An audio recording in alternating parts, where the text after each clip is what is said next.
welcome to the stage our founder, our chairman, and our chief executive officer, ladies and gentlemen, J.R.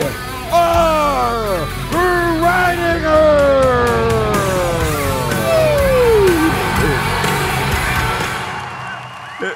I'm so glad you're here. The chairman, CEO. Wow, I love you. Ladies and gentlemen, J.R. Reininger. Love you. Wow. You know, it's been a long day. I gotta tell you a secret. Tell you a secret, it won't be a secret anymore. I've been doing this, I've done 60 of them, including Taiwan, 2 a year in the US. And, you know, it's been a long climb. And I always felt at the end of it that you didn't quite get it. You can sit down. And, man, I had to get into your brain. And, you know, some of them were great, some of them were long. Oh, they were all long. This is the first time in 25 years that I can honestly say that we could skip the close. Not really a close because we have tomorrow, which is very important. You have to start programming your teams to think Sunday's a very important day because some of the best stuff is tomorrow. But honestly, think about this. Man, at the end of the convention, there's things that I just don't feel like you feel, that you get and you understand. It takes a lot. So I have to go out there and just pound it into you. And that's what I've done for 25 years. I think it's a real tribute to everybody here that this is the first time that I don't feel that way. I really feel you're getting it. You know, I really do. One comment, relevant comment about Vicki, our first convention in Greensboro, North Carolina. How many people were there, Mark? 60, 100? It's a small room full. I was ranting and raving the way I do. You know the way I do, right? And I was saying, someday we'll even have Chinese people in this business.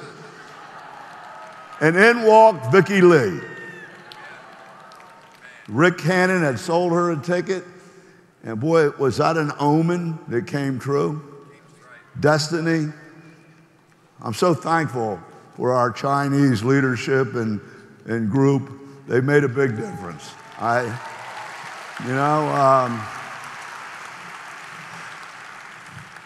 So I'm not usually nervous. Tonight I'm kind of nervous. I don't want to go long. I want to have some fun, but I don't have to do it all. If I run out of time, you just have to come back next time.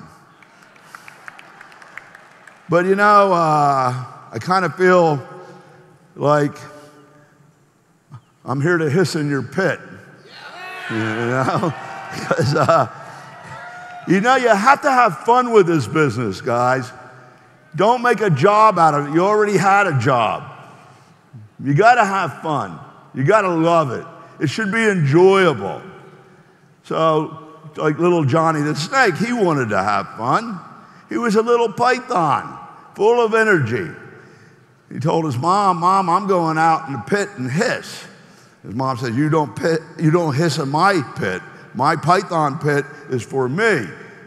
He said, I'm not going to listen to her. I'm a python too. So he went out in the pit and started hissing around because he was a python and it was his mom's python pit, and he was just hissing, having a great time. And his mom heard all this hissing out in the pit, and she went out there and she said, "What are you doing in my pit?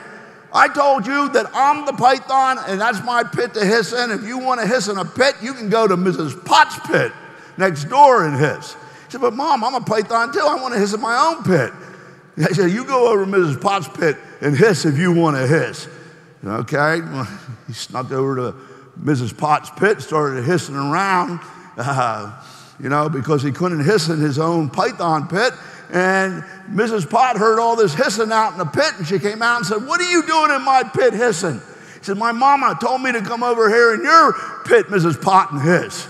And she said, "But you're a python. You go back to your own pit and hiss. You can't hiss in my pit. I'm Mrs. Pot, and that's the way it is." Okay, my mom's going to be mad, though. So he went back and he started hissing in the pit again because Mrs. Pot wouldn't let him hiss in her pit because he was a python. So he went back to his own pit and started hissing around. And his mom heard all this hissing. He said, "What are you doing hissing back in my python pit? I told you to go over to Mrs. Pot's pit and hiss if you wanted to hiss." He said, "But Mom, I went to Mrs. Pot's pit. I started to hiss, and she came out and told me I was a python to get back in my own pit and hiss." She said, "I don't believe that. You get out of my python pit, and if you want to hiss, you just go back on over to Mrs. Potts' pit and hiss." So he went back on over, started hissing in Mrs. Potts' pit again, didn't hiss as loud. Mrs. Pot, though, was coming home from the grocery store and saw Johnny hissing in her pit. And she says, "I'm Mrs. Pot. That's my pit. I told you to get out of it. What are you doing?" He said, "But my mom told me, Mrs. Pot, to come back to your pit and hiss, so I'm hissing in your pit." She said, "Get out of my pit. I'm Mrs. Pot, and go back to your python pit and hiss." So he went back to his python pit and started hissing. He didn't really know what to do, just hissing around, having a good time. And his mom came out and said, "What are you doing back in my pit hissing? I told you to go to Mrs. Potts' pit and hiss. If you want to hiss in a pit, you go to Mrs. Potts' pit and hiss. I'm a python, that's my pit. And if you can't hiss in it, go to Mrs. Potts' pit." He said, "But Mom, I went to Mrs. Potts' pit and I started hissing around again, and she got all mad and said to get back in my own python pit and hiss because she's Mrs. Pot and that's her pit to hiss in." So here I am. She says, "You mean to say Mrs. Pot said that to you?" "Yes, ma'am." So I remember when Mrs. Pot didn't even have a pit to hiss in. Right? So now, a lot of you thought, "Oh, that's funny." It has a meaning. I remember when we didn't even have a pit to hiss in. And I remember when it was just in my house, and there were a few others. But then there was more and more pits. And here we are. Look at this pit. It's a mighty big pit to hiss in. So that's what it's all about. We've been hissing for 25 years. And this is started in my living room. Welcome to my living room tonight. And that's just the way I'm going to do it. One of my mottos is don't forget where you come from, as you might not be able to find your way back. We have never forgotten. We're still out there doing it. I still work the ABC pattern in the homes like many of you. And that's what makes us so appreciative of each other. I think most people know that I never intended to be a CEO. I'm really, truly a UFO, just like you. And you know that, don't you?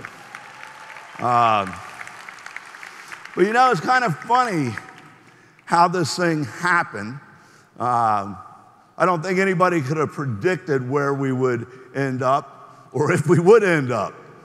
But we had a vision, we had a dream, and we were going to give it our all. And slowly but surely, because of the belief of many other people, so I'm so grateful for. And by the way, thank you so much for those expressions and letters of what it means to you. That means more to me than anything. You could buy me a Dawn Rolls Royce, and it wouldn't mean as much. Seriously.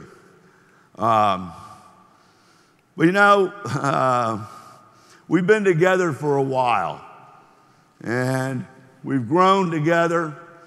We've been through a lot of trials and tribulations.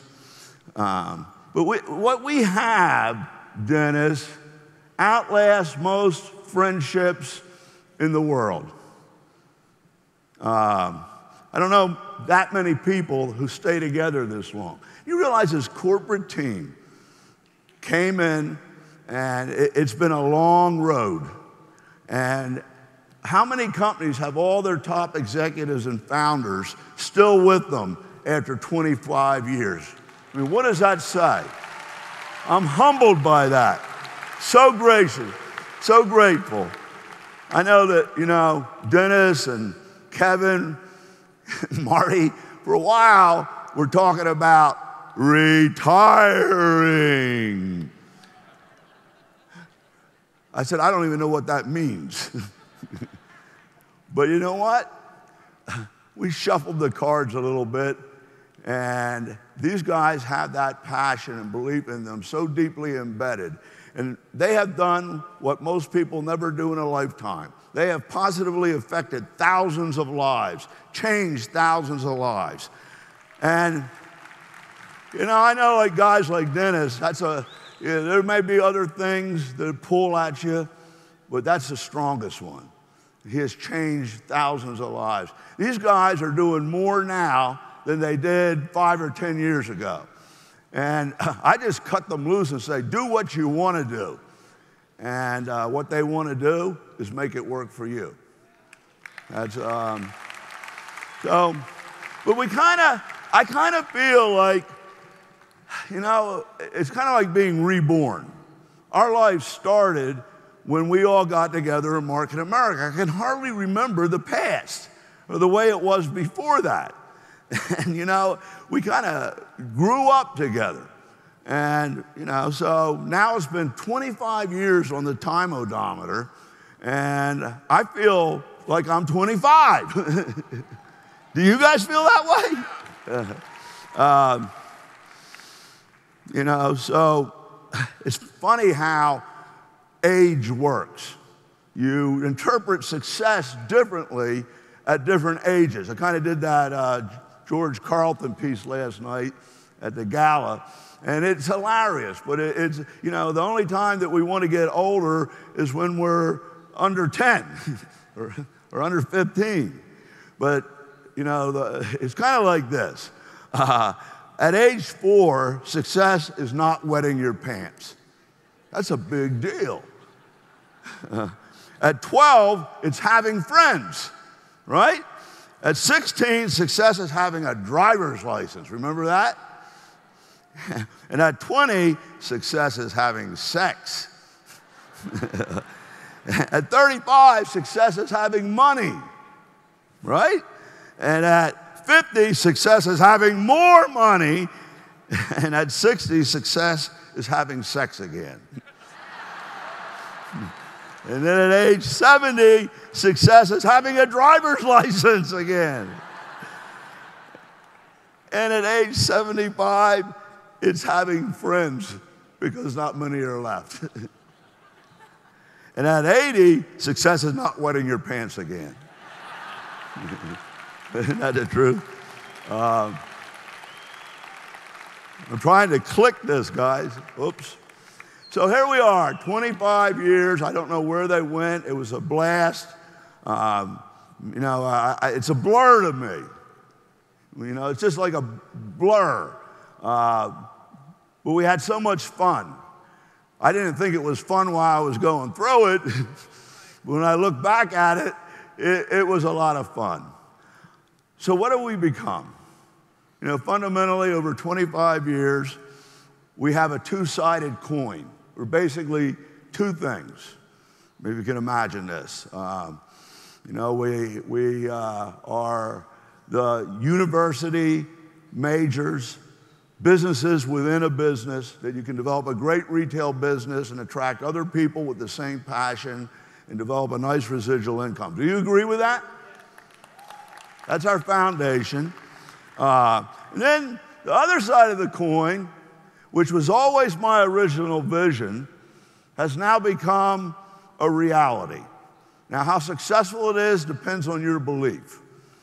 But I'm just so happy that I can finally start. That's funny. But the other side of the coin is the shopping annuity. So it's kind of funny. We are a transformer.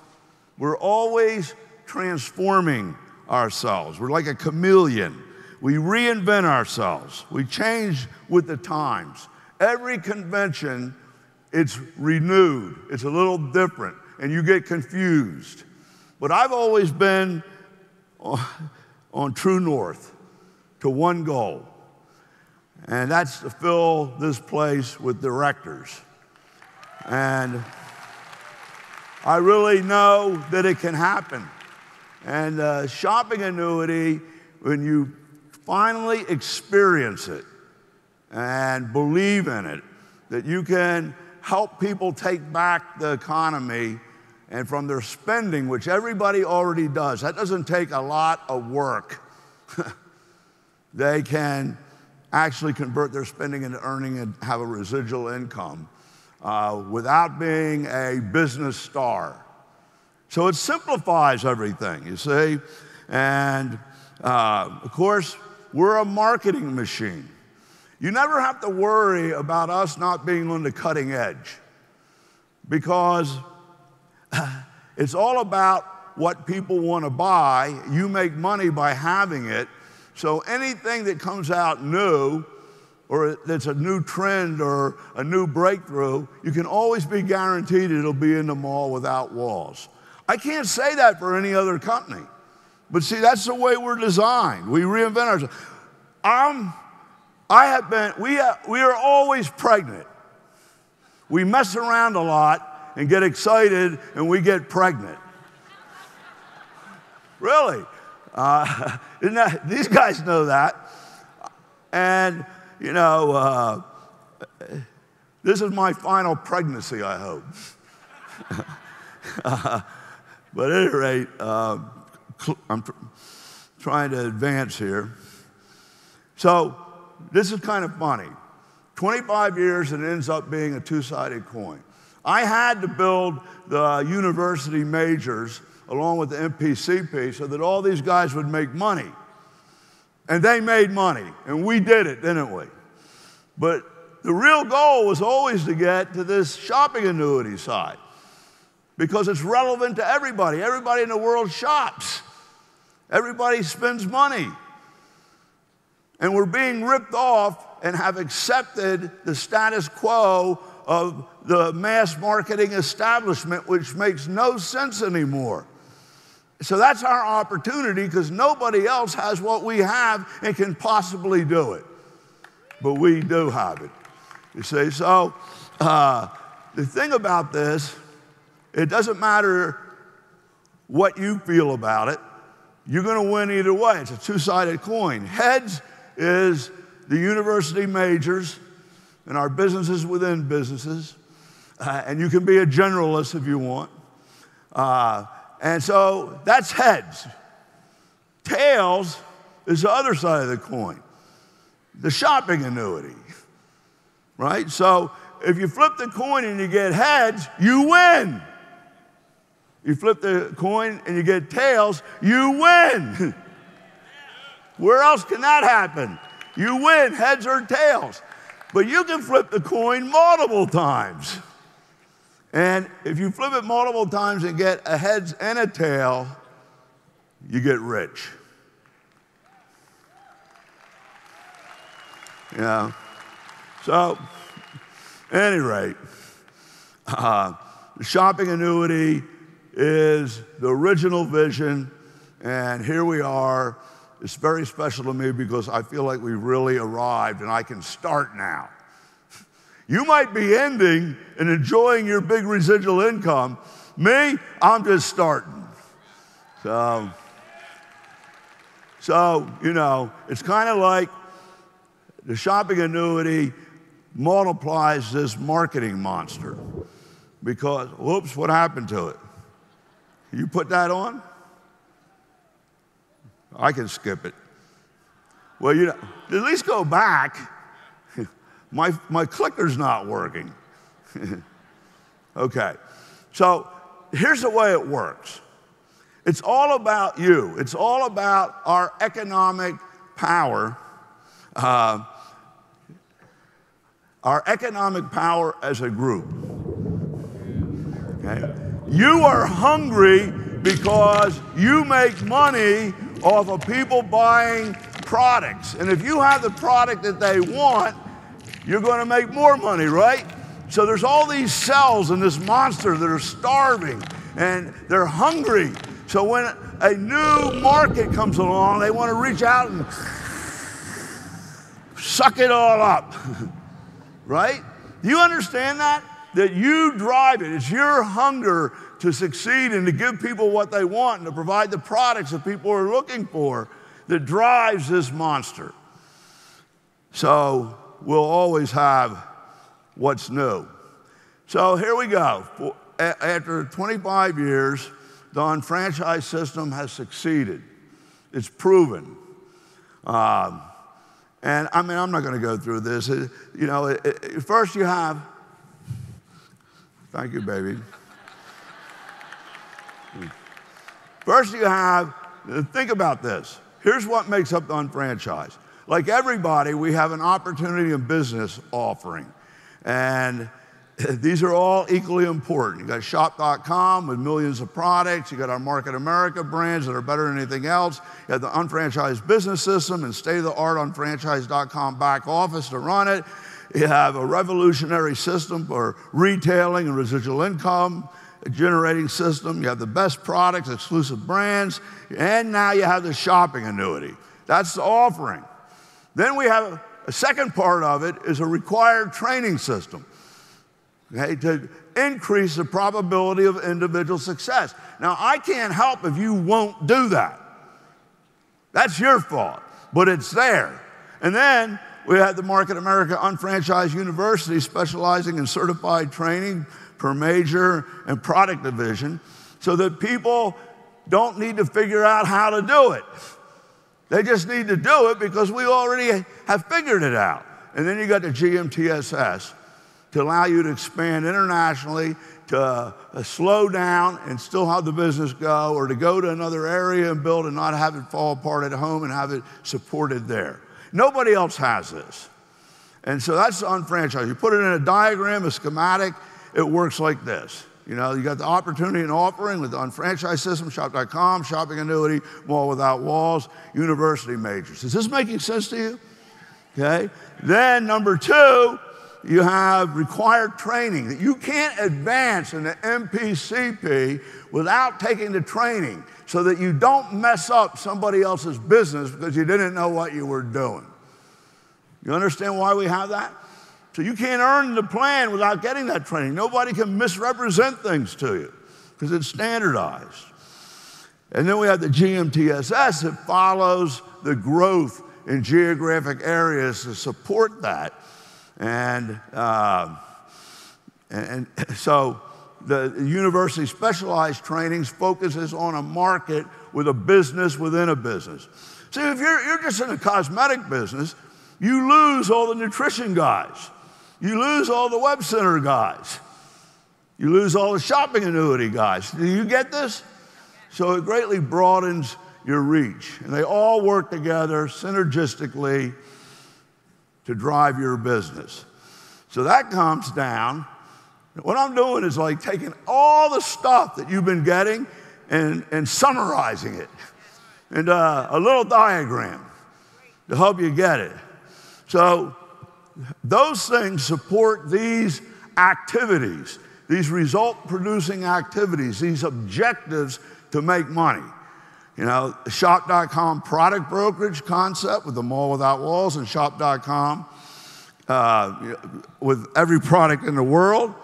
Then internet marketing and support, which leads us again to the shopping annuity and the fact that we do it online and online shopping. And then one-to-one marketing. You're learning about that today. We've always done it, kind of, but now we have a mechanism where you have real power, people power, economic power, because it's all a numbers game. And as long as we're separate, we have no power. Even though we try to find out what you want, now we have an interactive system and assessment and the polling. And by the way, some of you didn't vote. How many people voted? Well, I got to tell you that half of you didn't. That's very disappointing. Now, I know you're busy and having fun, but it only takes 30 seconds to a minute. And your voice counts, your votes count. So don't complain when you don't have what you want. Okay, so at any rate, so that all comes together. Does this make sense to you?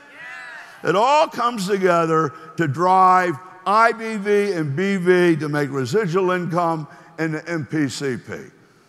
And it's a perfect system if you work it.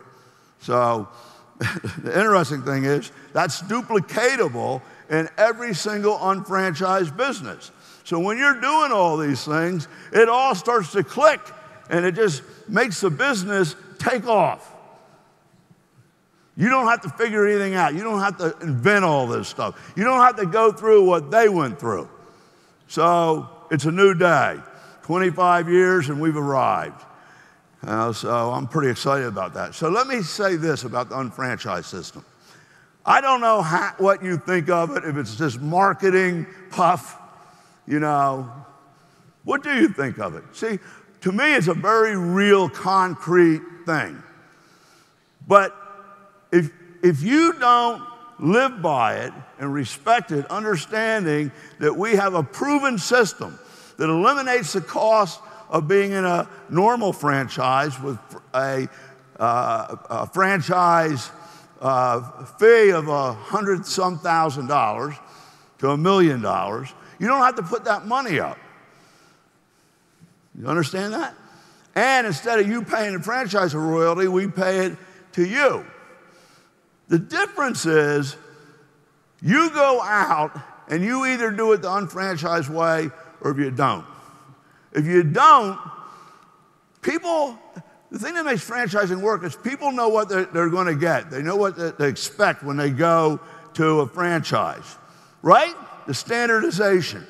You're doing it a different way and it confuses everything. So compare this to McDonald's. We all know McDonald's. They have a systemized way of doing things. The guy's cooking hamburgers down the street and his little mom and pop going broke.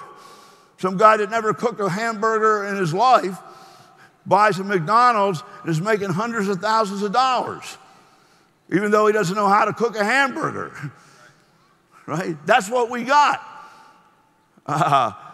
But if you decide to do it differently, and it's the pink rings and the pink McDonald's with a different menu serving lobster and all these things, see that? If you walked in there, you would be bewildered, confused, disappointed, because you wanted that Big Mac. Okay? No. Egg rolls rather than fries? Well, that's okay, but that's not McDonald's. Starbucks. You go there because you know what you're going to get, right? And they have a system, and it makes everything work. But you have your entrepreneurial creativity idea. And even though we have a perfected unfranchised, you got to do it differently. And so you're going to sell Crappuccino and Depresso. It doesn't work. You got to follow the system. That's what makes us powerful together. You know? So it all comes down to belief. All your life, you've tried to find something that you could make it in. And you didn't have the money, or you didn't have the education, or you didn't have the help or support. All your life you've been wishing. And now here it is, and you got it, and you have to try to screw it up. You understand what I'm saying? I mean, it's all figured out, and it comes down to belief. And that's what we did with the MPCP. That's what we did with the Mall Without Walls. The belief is what created these things, one-to-one marketing, and NMTSS. We created those things to make that work for all of us, and you have it. So we talked about this. Back then, we had nothing but a dream, a belief, a vision. And these guys with us and the team created these things just to be able to do it. And if you look at them, they're not very good. But we at least could get it done. We could at least make it happen. How do I know it's going to happen or succeed? Because it's an idea whose time has come and I'll make it work. And that's what we did. Okay? But one of the base fundamental principles that burns in my heart is to make it for the average person, doable by the average person. So we worked relentlessly for 25 years, these guys and the corporate team, to make it duplicatable and doable for the average person. And that's why all the blue stuff. And you're there today. You don't got to go through what we went through, but you got to do something. That won't make it happen just because it's there. You got to do something. Does that make sense? Are you going to do something? So there was nothing. Then there was all this stuff that we did just to be able to build it. And then it turned into this, the solutions, okay? State of the art. And so now today, with that belief and all this behind us, we go out and we sell the business, we sell the product, we use the product, and we sell education. Because knowledge is only power if you use the knowledge. But you don't know what you don't know. You don't even know that you don't know it. So once you know it, you have no excuse for not doing it. Do you agree with that? Okay. Hallelujah. And now, out of that belief, all the elements have come together to do something that can change the world. Nobody else has it. It's never existed before. But at this moment in time, it's been a collision of these different things that can change the world, the economies of the world. And you, as an early adopter, like they were an early adopter of the UnFranchise and MPCP, can get rich. What are you going to do? You say, I wish I could get into your brain. I mean, sometimes I wish that I could grind up this corporate team and some of these pioneer leaders, grind them up into herbal mix and put it in a pill and put double BV and double IBV on it so that you would take it.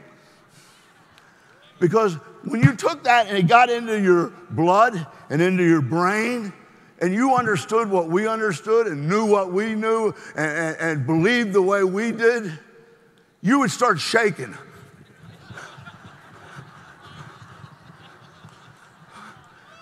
And all of a sudden, you'd break out the door and you'd be telling everybody about it. Would you like that? Now, the funny thing is, we tell you everything you need to know, right? Everything you need to do, step by step. It couldn't be clearer. It's like a recipe. Just follow it and it's going to be good food. Right? So I get you a pill. We put together a pill that'll make you do, if you take it, calling 2 people a week for 1 year to see the plan and inviting them to a meeting. 2 a week. Compared to your job, that's nothing, right? And when you get somebody to use your upline team and whoever you've gotten in to do the ABC pattern, follow the recipe. Stop making bad food. Okay? And to have goals and climb the steps 1 step at a time, daily. You can only take life in the business 1 day at a time. Climb it together. So if you take this pill, I don't know why you haven't been doing these little things, but you would do them automatically. You with me on this? Follow me. I'm going to give all of you a bottle of these pills. So And we agree, and you understand. You take the pill, you're going to do those things, and at the end of 90 days, you're going to be on the way to the next pen level or residual income level. You following this? So here's what happens. I come back 30 days later or 45 days later and say, what's happening? Who did you sponsor? Did we get any meetings started? Do you have your group doing the daily steps? He said, well, not really. I said, well, I gave you the pill. He said, yeah, I took it. Let me see the bottle. I see the bottle. Out of 30 pills, you took 4. You forgot to take the pill.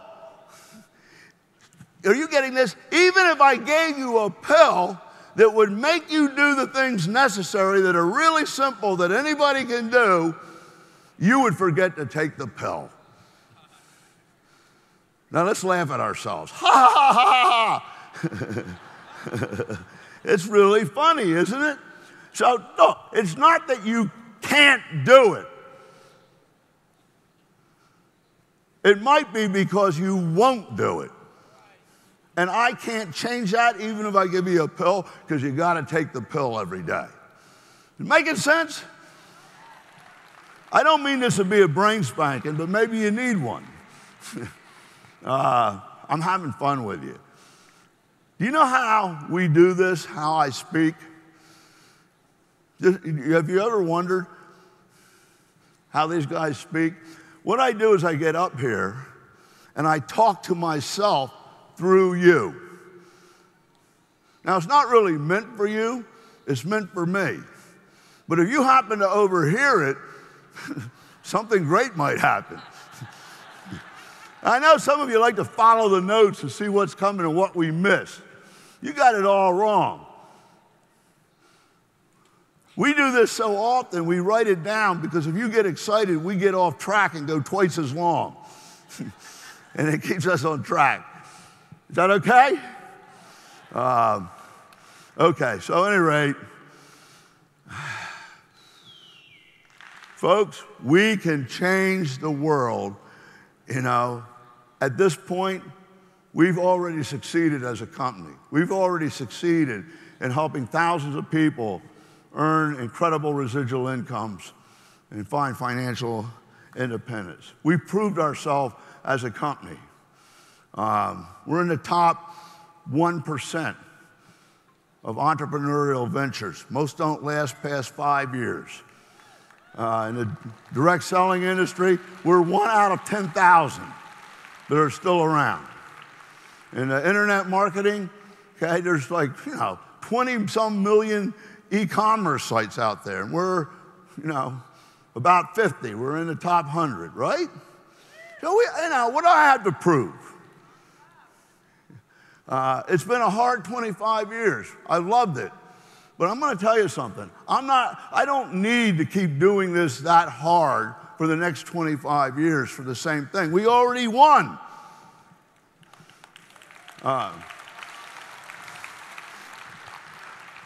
Money's not the mission anymore. It's just a scoreboard. I want to change the world. I'm at a point in my life where we have to do something historic. And you can be part of that history. We can change the world together, people's personal economies. That's my point. So it's a cause. It's a cause to change the way people shop. And we're at a point in history where the mass marketing paradigm and establishment no longer works or is no longer necessary. And we can take back the economy personally and as a group and change it. Now, big goals and big plans. You're right. Because there is no written script for your life or what you will accomplish. It's really funny how this works. And I'm a living proof of it, because I was as average as could be. The difference between me and you is only one thing. I'm not very good at anything. I'm average.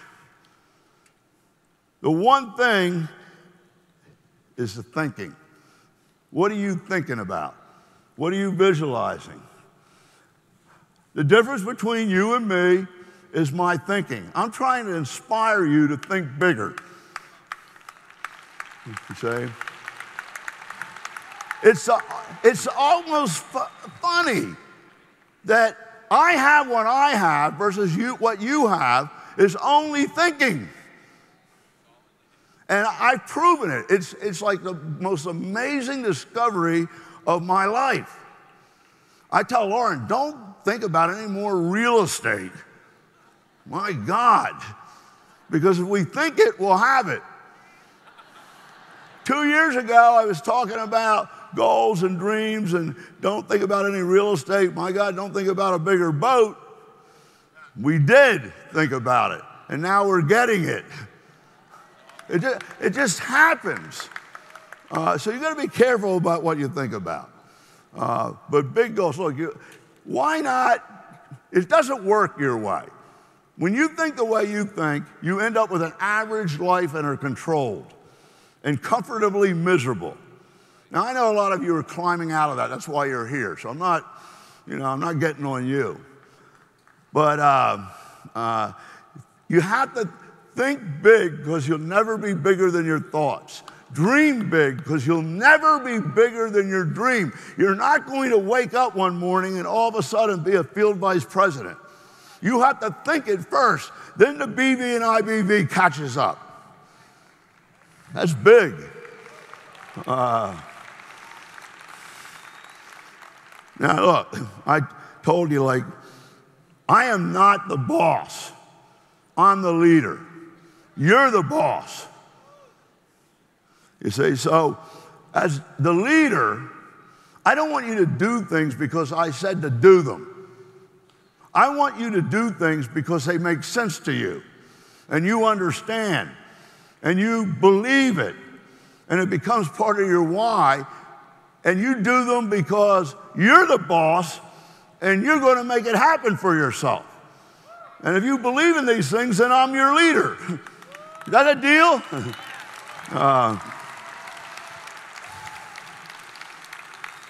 So let me tell you what your guarantee is. You ready for this? Listen, if you get done listening before I get done speaking, raise your hand and I'll stop. Seriously.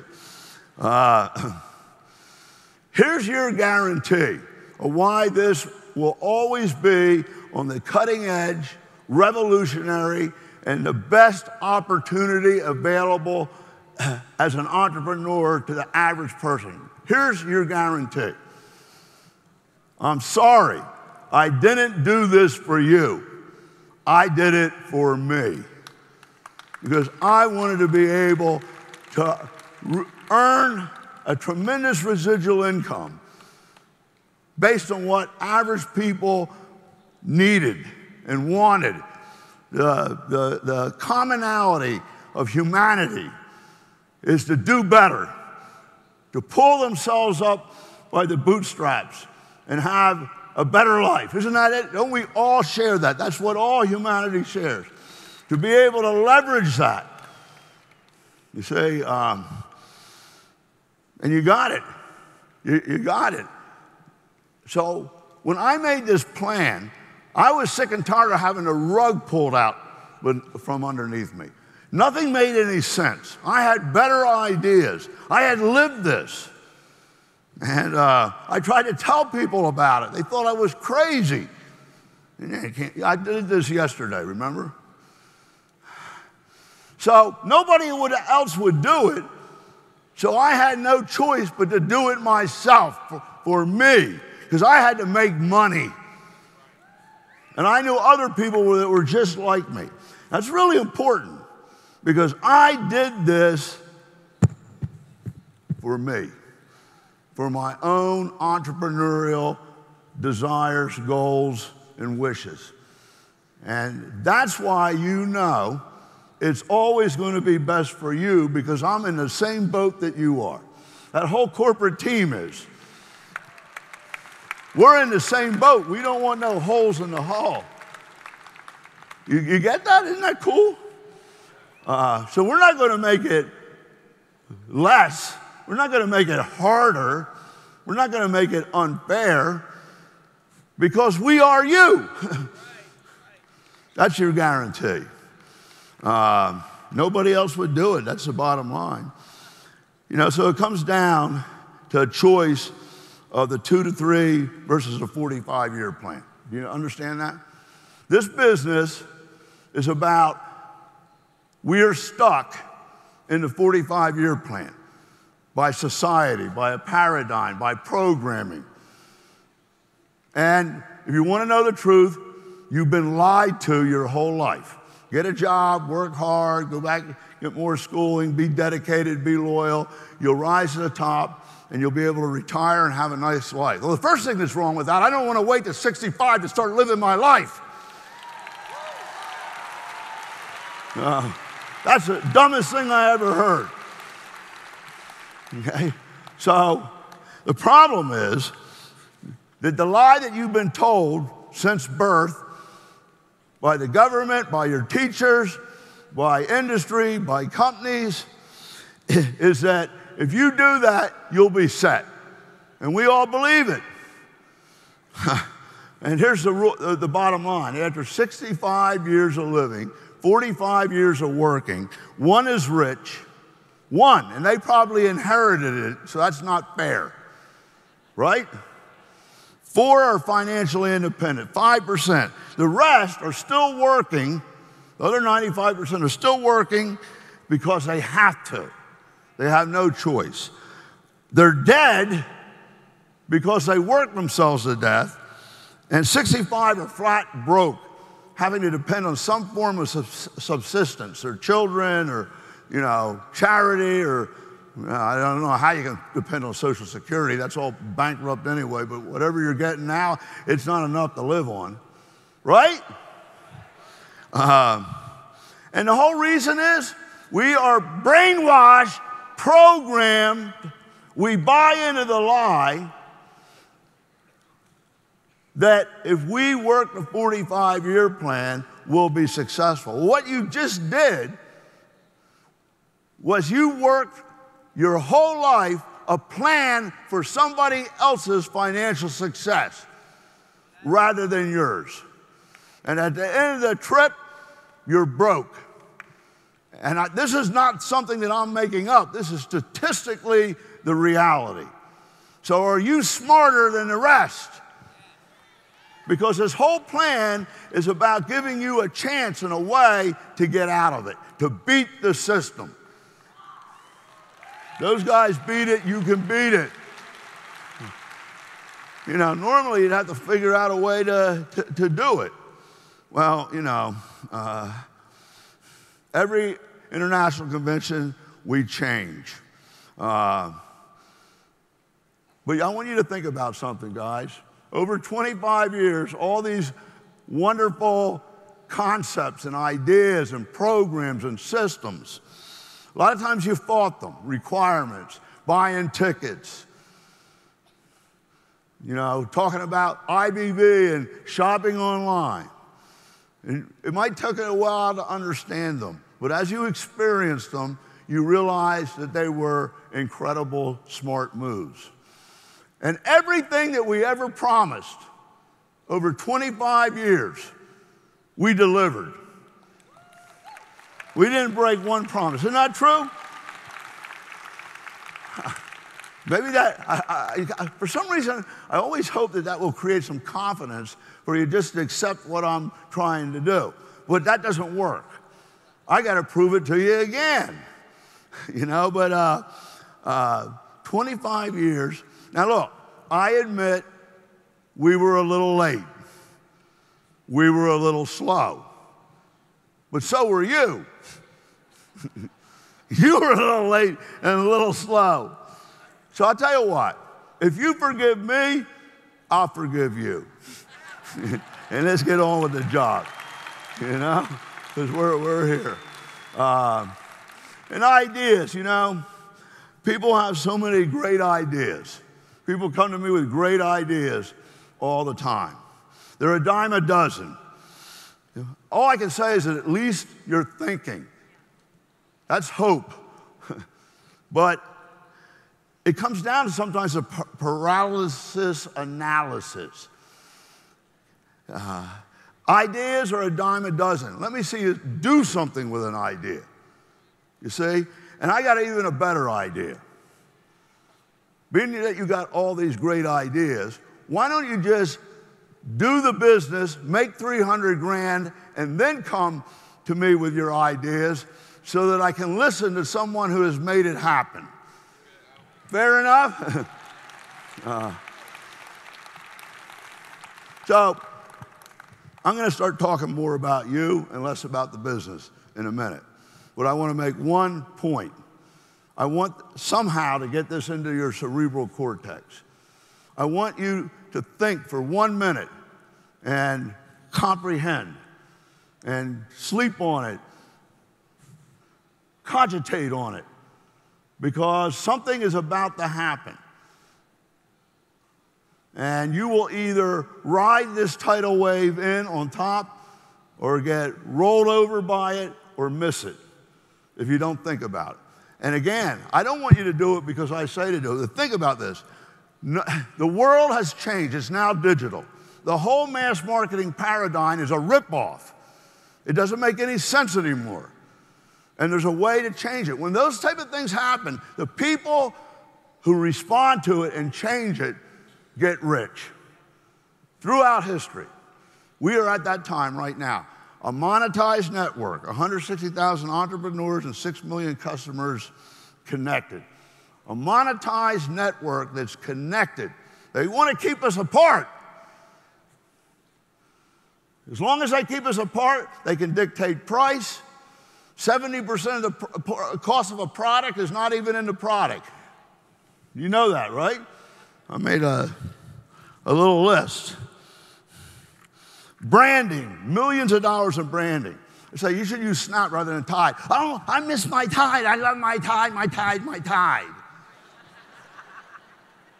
That's $300 million of brainwashing on you because it wrecks your washing machine. There's allergens. It doesn't work as well. It's more expensive, but you still want it? Yeah, I need my Tide. I mean, I don't get it. But advertising. That you can't even get your products in stores unless you advertise a certain amount because everybody's competing for shelf space. Shipping and logistics to different distribution centers and then ship it again. Reshipping, inventory, obsolete inventory at the end of a season or it becomes, you know, past the, what do you call the expiration date. Clothes are out of season or out of fashion. Deep discounts, facilitators and collaborators, agents, jobbers, and then brick and mortar. You're paying for every dime of that, right? It's not necessary anymore. 50 to 70% of the product that you buy isn't even in the product. It's going into somebody else's pocket. They'll never give it up because it's their money. But it's not necessary, and you're getting ripped off. Do you believe that? Okay. Well, how are we going to change it? Who can change it? Well, here's what it takes. It takes people power. And our collective buying power is economic power. You see? The greatest power in the world is not ideologies. It's not governments. It is not the atomic bomb or atomic energy. The greatest power in the world is you sitting in this room. It's people power. If you take the average expendable income of an American today, which you should know from the shopping annuity, $51,000 income, 18,000, and if you add annual purchases, it might be 22,000. There's 21,000 people here. Over the weekend, 23,000, some come and go. Multiply 23,000 times 18 to 21,000. You are talking billions. Do you understand that? Just this group. And you represent 160,000. Now, what would happen if every one of us got serious about this and saved money by buying from themselves rather than somebody else? You would immediately change that model. And because it worked for you, and you saved money, and you're now converting spending into earning, and your group's doing it, and you're starting to make money, can you keep your mouth shut to your friends and relatives? No, you would be like, it's like Andrew always says, don't show this to anybody you don't like. Okay, so you need a monetized network. You understand why, right? You need a universal shopping cart. There's only a couple of them in the world. Amazon and us. Because you can't do the orders and, the fulfillment and everything that you need to do without it. Right? We have it. Okay? You need everything that someone buys or needs. We have it. Don't we? We really do. So this vision back 25 years ago that I kept harping on wasn't ready. So I had to focus on everybody making money so that we would have the monetized network and you would stay. Because if they didn't make money, they wouldn't still be here. Make sense? Tracking system. Think about this. Please think about this. Just like the movie example. We're able to put a little code in everything that you buy that creates a profile, and then anybody you lead to, that DNA, that code is passed on to, and it tracks wherever it goes or leads to, just like the movie example or how your current circle of friendship developed. You didn't plan it, it just happened. Right? It's organic. No levels filling out. It just happens the way life happens. Nobody else has that. And also to know what everybody bought from every vendor. Then the assessment tool. This isn't going to work automatically. Somebody has to have a tool because they don't even know what they're spending or where they're spending it. Right?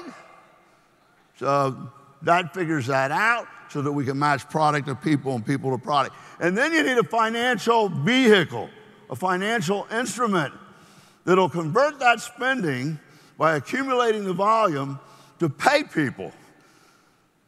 We have it.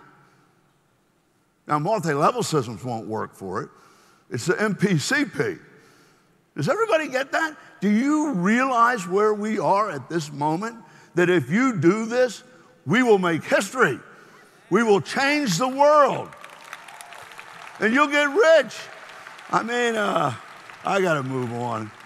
So look, here's my point. The mass merchandising and marketing establishment, the mass media marketing establishment, wants to keep us apart, separate, so that they can drain your wallet and determine how you get stuff and what the price is. And this is what happens. They're pulling money, as much money as possible, from each one of us. And you don't even know that you're being ripped off because only 50% to 70% of the cost of that product is not even in the product. We can eliminate all of that. You don't need stores. Does everybody get that? So when we come together, we can bring the money back. We can recapture it. And the economy is based on people buying and what they need. Well, here we are. We can determine that. So this never existed before. They want to keep us apart, but if we are now bond together, we can change all that together, okay? It doesn't need to be this way anymore. Do you agree with this? Am I making any sense to you? Whoops. Well, say before we were all separate, but now each one of your computers, you think it's separate. Oh, I'm doing my order. No, it's tied in a network to one central source where we can use that to buy. We can use that to process orders. Are you comprehending this cerebrally? You didn't have that before. We have it. Every one of you has a computer tied into this, and those products go out. And because we're connected, we can bring the price down, and we can force our piece of the margin, actual money, pulled out of the manufacturer or the brand, and apply it to the shopping annuity or the MPCP for you to earn money. That's miraculous. It's never existed before. You are here at a special moment. And we can make history. And we can change the economy. So, see that? Sending it back to you. Everybody sees that slide, right? It's amazing. All because we're connected. And all because we have those 5 things. Is this making sense to you? Okay. I want to tell you something else. You're never going to have any extra money. You're never going to have any extra money unless you somehow build a business, become a field vice president, and your income jumps to, $500,000 a year. On your job, you're never going to have any extra money. Even though you can make ends meet now, they will always come out with more gadgets, new technology. Ever notice that they put a chip in all your machinery and appliances, and it breaks 1 month before the warranty is out? That's all planned, okay? And then, no matter what you have, they won't support it anymore because they have new technology, new gadgets. And if you don't have the new stuff, you become irrelevant. You can't stay connected. You can't stay up with life, right? So they will always drain every last dime you have until nobody can buy anymore. Then they'll lower the price. Consumer purchasing power has to be maxed out before the... See, the problem with free enterprise is that it works great as long as there's competition. But when there's no competitive force against that paradigm or model, and they control every one of you and us and the supply chain and mass marketing, they control it, and we have no power, they're going to abuse us. And that's exactly what's been going on. How important is this? We can change the world. We can take the economy back. So look, here's a commonality. Everybody wants a nest egg, don't they? Do you know? And somebody that tells you that they don't want a nice retirement fund or security or money in the bank or not have to worry if something happens, they'll lie to you about something else. And to do that, you need to be able to have discretionary income and save it, right? Or you have to have a lump sum to invest. Well, to start with, most people don't have any extra money at the end of the week or end of the month or anything put away in the first place, so why even think about it? It's ridiculous. It's impossible. True or false? Okay, so, and let's suppose you did have some money.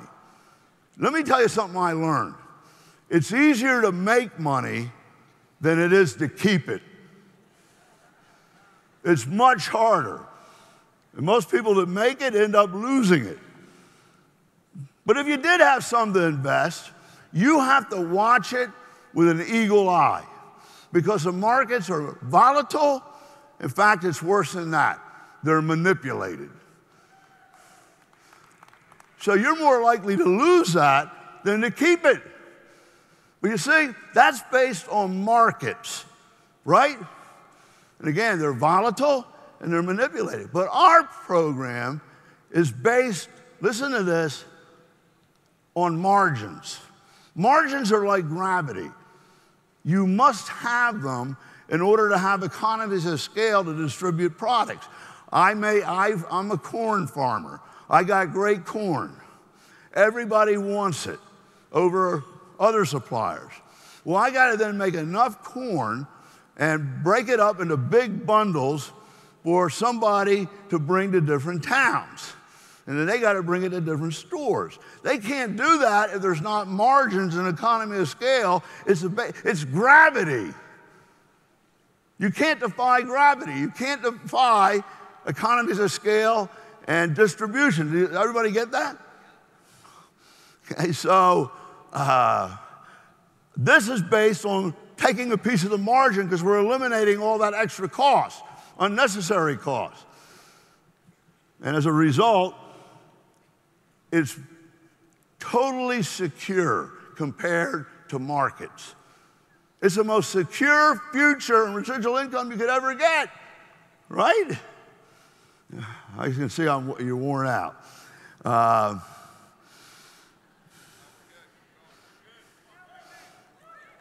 Hey guys, can you guys key up the evolution of economy video? So I want to know something. This thing about the economy. What the heck is the economy? The news media tells us and blames everything on the economy. The economy is bad, you won't be able to get a job, there's a recession, there's inflation, the economy this, the economy that. True or false? You hear it all the time, right? Who's this boogeyman, the economy? I don't know him. What can I do about it? It's this invisible boogeyman, the economy. Well, you know, when this country was started, it was a bunch of craftsmen, farmers, you know, religious people, people that wanted self-determination. They got on a boat and came here. There was no economy. It was all based on what people needed and who would provide it for them, and the ones that did well made more and more and more. Well, how's that different than us right now?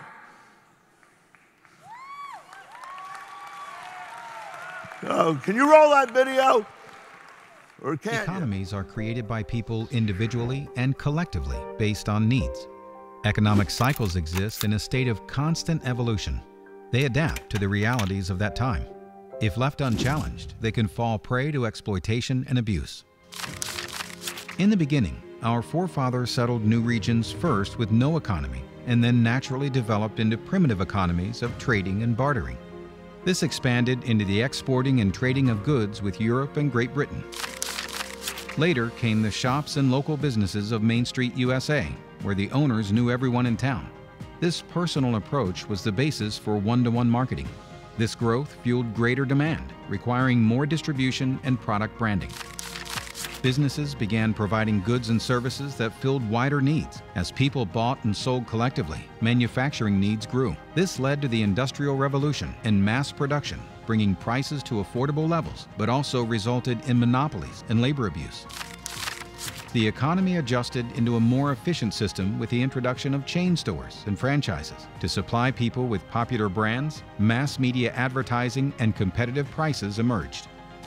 Over time, these businesses were overpowered by conglomerates and public companies. Big box stores and one-stop shopping emerged and took over the market share. With these massive corporations, consumerism became increasingly impersonal. Soon, globalization transformed the supply chain, the cost of which was passed on to the customer. As this economic way of life became the status quo, customer identity totally faded into the background. The personalization of the previous Main Street era disappeared, and individuals became lost as a faceless number. Then, the dawn of the digital age and the emergence of e-commerce and online shopping transformed the landscape. Mass marketing and brick-and-mortar businesses pushed back, collaborating with the financial markets to resist changes in the economy. As a result, the previous economic mass marketing model with inherent large margins and unnecessary cost of the model were exposed. As e-commerce emerged, it began to proliferate. Online shopping and digital marketing began to rapidly shift the economic paradigm. Internet discounting, aggregation sites, and auctions became prominent. Innovation gained momentum, and there was a mass migration toward internet marketing and online shopping. As internet marketing and online shopping evolved, the consumer became both buyer and seller in this new economic transformation. With the right leverage and system, it's possible for an individual consumer to use both their buying and selling power to change the economic landscape as we know it. Enter the shopping annuity. By converting spending into earning, the shopping annuity lowers prices as well as the cost of shopping and provides ongoing income for those who participate as unfranchised owners. With one-to-one marketing, e-commerce, a universal shopping cart, a referral tracking system, and the power of people, our economic future is now back where it belongs, in the hands of the consumer. What was impossible in the past is now possible. Do you get it? There's no boogeyman the economy. We're the economy. And we have the 6 things that it takes to take the economy back. We can change the world. Each person's personal economy can go back in their control. Everybody shops, everybody spends money, and we have the mechanism to turn it into magic for the world. I mean, look, one man with a dream. I've had this dream for 25 years. I know it's right. One man with a dream, one speech changed the world. I got to tell you, when I was 15 in high school, I was already an activist. A bunch of friends and I went to this thing. We didn't know what we were going to. I have a dream that one day, you see, the funny thing about that, there was no social media, no newspaper, no radio about it. The word just spread like we spread, by mouth, by people who cared, who wanted a different world. What makes it any different here today? That we can go back, ladies and gentlemen, and change the world. Now, the one thing that's in the way, the friction, the rub, the obstacle, because I know for something to work and to take over the world, it has to be easy. It has to be almost automatic. It has to be convenient. It's got to be addictive. So I talk about Uberization because it's so similar to us, Lou. See, what do? They have an app that's geotagged in real time that shows where all drivers are. Now, the drivers want to work for them because they're little entrepreneurs, and it takes a lot to build up enough business. And they got the business all the time, just like unfranchised owners, right? And we all need rides, and we know how the problems with cabs and then tipping and paying. A driver, you don't need them all day. They overcharge you. You don't know how to get there yourself. Something happens in the family where somebody has to take the car and there's only one car. So it's a solution that's very convenient, and once you use it, it kind of becomes addictive. Yes or no? Okay, so we're going to do the same thing. If you do the assessment and you're spending money, we're going to make it easy. It's the things like you saw from Mark and from Steve and from Chris Petticourt. They're all happening right now. What took us 20 years together to make really right, really work, is going to take 1 to 2. You are sitting at a time in history that if we don't do it, somebody will do it. And we can be the ones. So I talk about Uberization. What I mean is making it so easy, so convenient, so economically feasible and beneficial that it becomes addictive. People will be coming to you. You say, but you have to do it first. And as you do it, we are going to, just like they can't believe how much easier it is today, because it was hard in the beginning. That was 20 years. That was a lot more. This is going to happen over the next year. But if you're not on board and you're not in it, you're not an early adapter, you're way behind. You miss the greatest opportunity. Do you get this? What do you have to lose? Try it. Do it. So this is what I mean.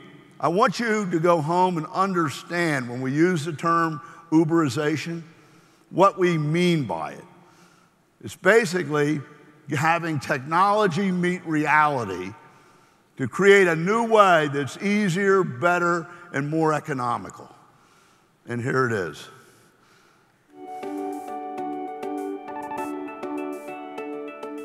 When we talk about the Uberization of the shopping annuity, we're referring to the systemization and normalization of shared economy for virtually everything you buy. You see, the term Uberization derives from Uber having been a pioneer in the sharing economy and collaborative consumption phenomenon.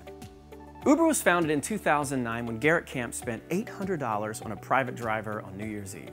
And he realized there was a need for better transportation options and that you could save money by sharing the cost with friends. Using Uber's app and technology, riders could now quickly find a more convenient ride at an even better price.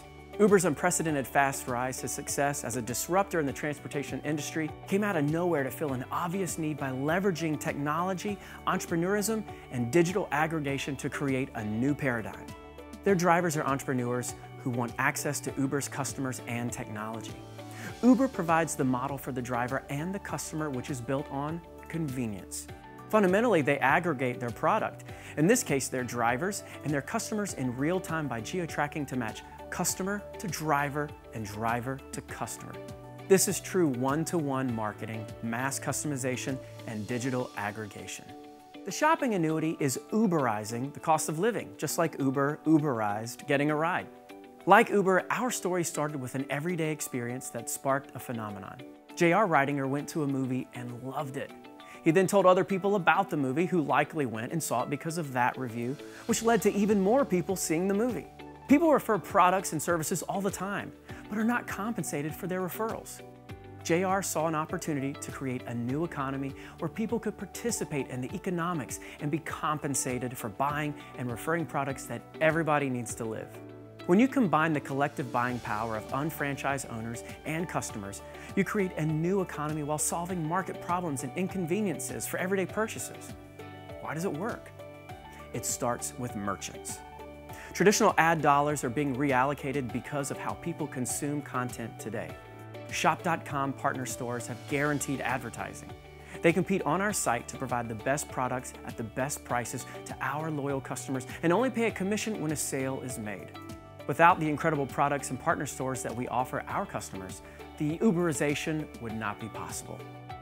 Billions are now being spent digitally through e-commerce. With that, consumers are more educated because products, services, information, pricing, and reviews are available at the click of a button. So how do we stand out in an ocean of online retailers? We provide a better way to shop by giving our customers cash back, locating the best prices, offering coupon codes and deals, and best of all, we provide a shopping consultant to make finding what you need more convenient. It's the perfect marriage of technology and people power. More and more people are looking for opportunities to make their own money and become entrepreneurs. Last year, 91 million 1099 forms were filed, which is the highest in reported history. The shopping annuity gives people a chance to own their own business, convert spending into earning, and generate an ongoing income as a result of the leverage they've built.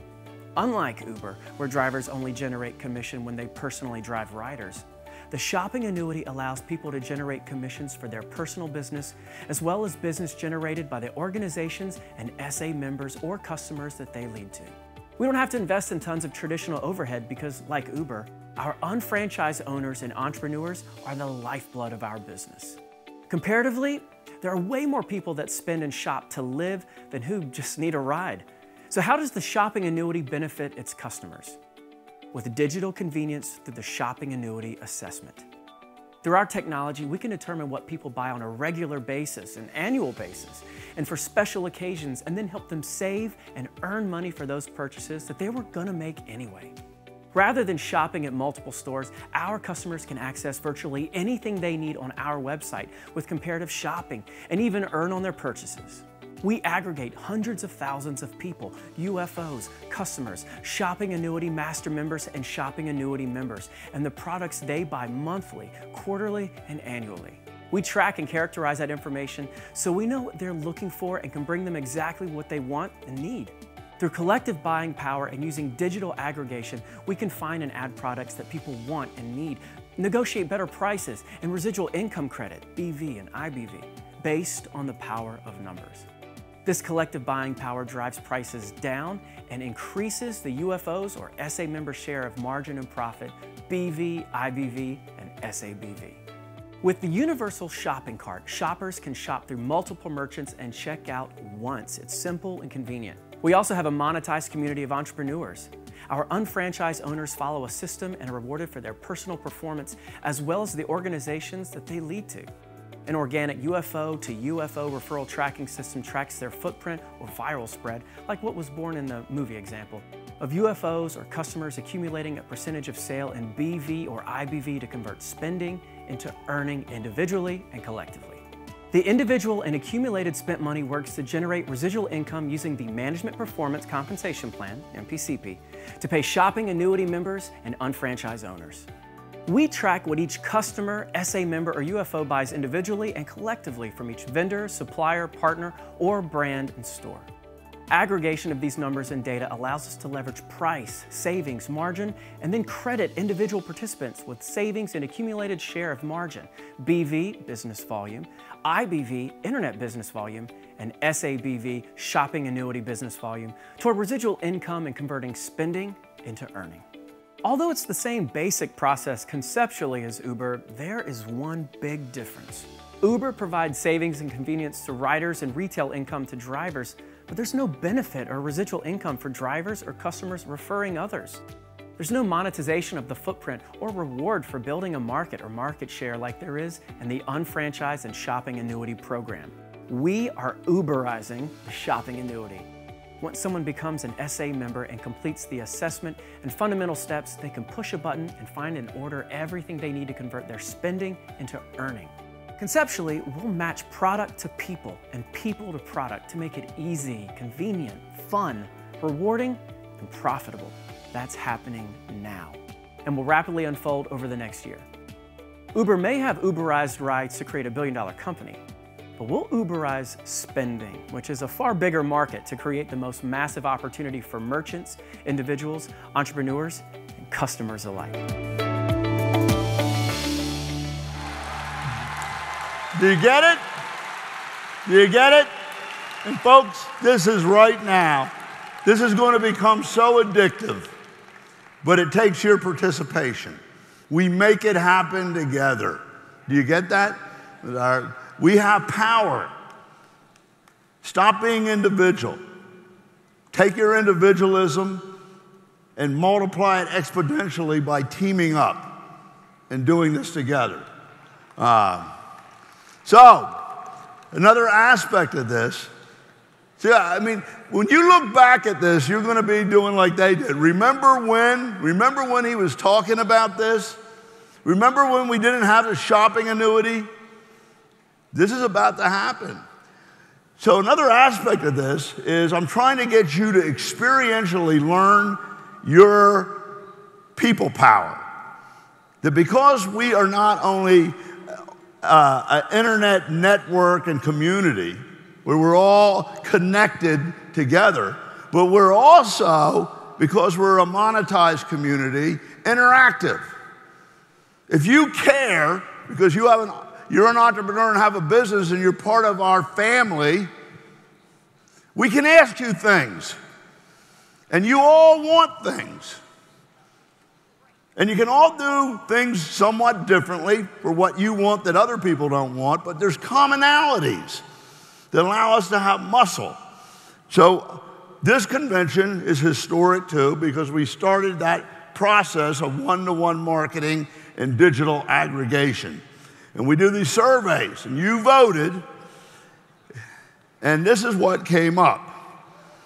So that Marty and Eddie have numbers and muscle to get the very best price and the highest piece of the margin for higher BV and IBV. And you're going to learn that you have influence, that you have power to make this thing happen.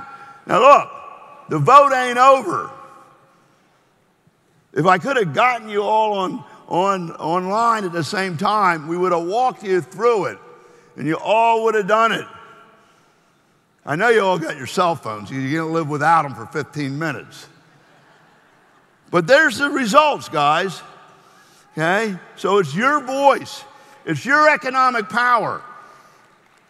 Get motivated. Get serious about the business. Okay? So let me ask you something. Do you like this concept of Uberization and one-to-one marketing where you vote? Let me hear it. Are you going to vote? Are you going to vote? Are you going to vote? You vote. You vote. You are the data. You are the data. You are the economic power. Not only do we have those 6 things, but we're interactive. We don't have to depend on machine learning and pure data. We can ask you. And if you care and want to make money, you answer us with your vote and your nomination. You know? So, I want you to get this concept. In this room, there's 22,000 people. You know, we say 23,000. Some people are here for different days. So, if we were to take the economic power of what the people in this room spend, and it's 18,000, 51,000 average income, where would we be? Don't run those slides without me. Okay? You're talking about hundreds of millions of dollars spent in this room. When you talk about the people you represent and the rest of the community, it's billions. That's economic power. That's bigger than Wall Street. That's bigger than the establishment. We can take back the economy right here in this room. When you talk about out of this 21,000 people, 5,000 of you, 10,000 of you, all wanting to buy a product, you're giving Marty $100 million over a year. The deal that he can make can cut that price of that product in half and double the IBV or BV. That's the power we have here, guys. So I want you to be able to experientially feel this and get it. I need that laser beam. So this is you. These are real people that are here. I wanted to get a picture of everybody. And we were going to do it through the tickets, but it doesn't work quite like that. If somebody sold you the ticket or whatever. Or you're on board, but we don't have your picture. But we got as many as we could. So these people are in this room tonight. Now, there's 160,000 of us. See this picture up there? There's 160,000 UFOs.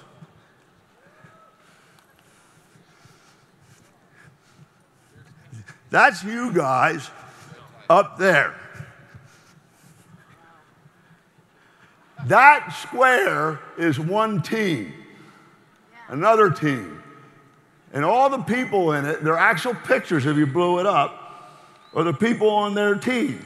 And you are here, and your team's at home, but you influence them, don't you? You're their representative. Okay? So now, We ask you a question. You're all going to buy different products, right? You don't want to be forced into buying the same thing as other people to have economic power. So while you do whatever you want, there's certain commonalities amongst us all. And digitally, we can aggregate that and see that there's 20,000 people that want this, 100,000 people that want that. So we ask you, and you vote, and you do the assessment, and we use the data, and all of these people want a certain product. Instantly, we have that information. You're monetized. You're in this to save and to make money. You're an entrepreneur. You don't have to be good at anything. You already shop and you already spend. And you use that to help other people do the same thing. But it's easier than getting them to sell products and build the business, isn't it? Isn't it? Yes. Okay, so now, I clicked.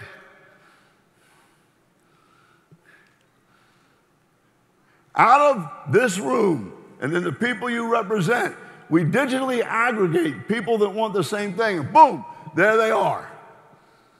So now all those people buy the product, we come out with it, you win.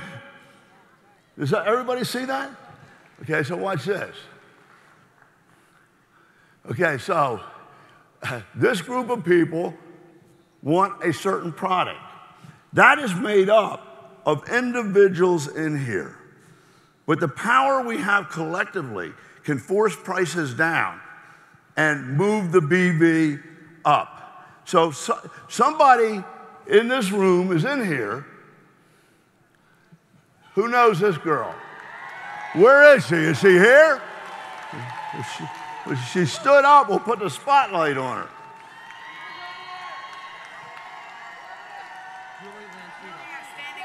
There you see, she's here, just like you're here. So you see this? This is what we're doing.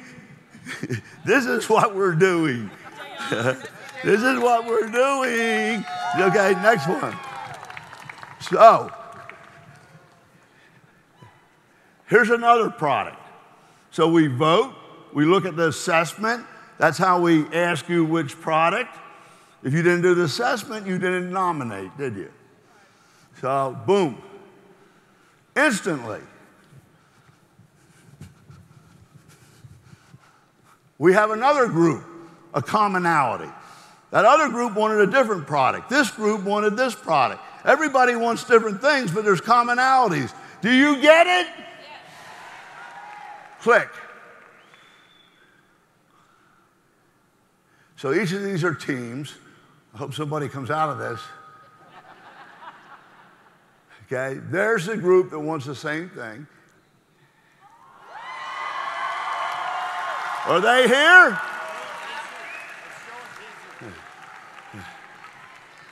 So we have 30,000 buying this product, right? And they were one, but they voted, and their team voted, and everybody that voted caused us to be able to make this happen instantly. Every month we'll nominate, vote, and you nominate, do the primary of narrowing, and then you vote by buying. Okay, is that person here? Where are they? Say they're real people. What do you think of that? Is there another slide? So, every month, all the time with the assessment, you are building this volume base by the commonalities that we have together in the economic power. This is real. This is not a fantasy. Nobody has a business like this. We have another one? Ah! We know them. And say, I always wondered, Clorox disinfectant wipes? I can't imagine that. At any rate, that's what you voted for. Does that make sense? I'm going to click it again. So, throughout the organization of 160,000 people, you all have teams. You all can lobby those teams, influence those teams. And it all comes together making money by people getting what they want at the best price, saving, and at the end of the day, converting that spending into earning. We are economic alchemists, turning spent money into money that's earning in the MPCP or the bank for us. Miraculous. Miraculous. So, what do you think of the polling mechanism of being interactive? Let me hear it. Are you going to do it? Are you going to do it? That's our power. What did you think about the Uberization concept of making this thing addictive? The things you saw. You make a difference? You make a difference? Come on! What did you think and how do you feel about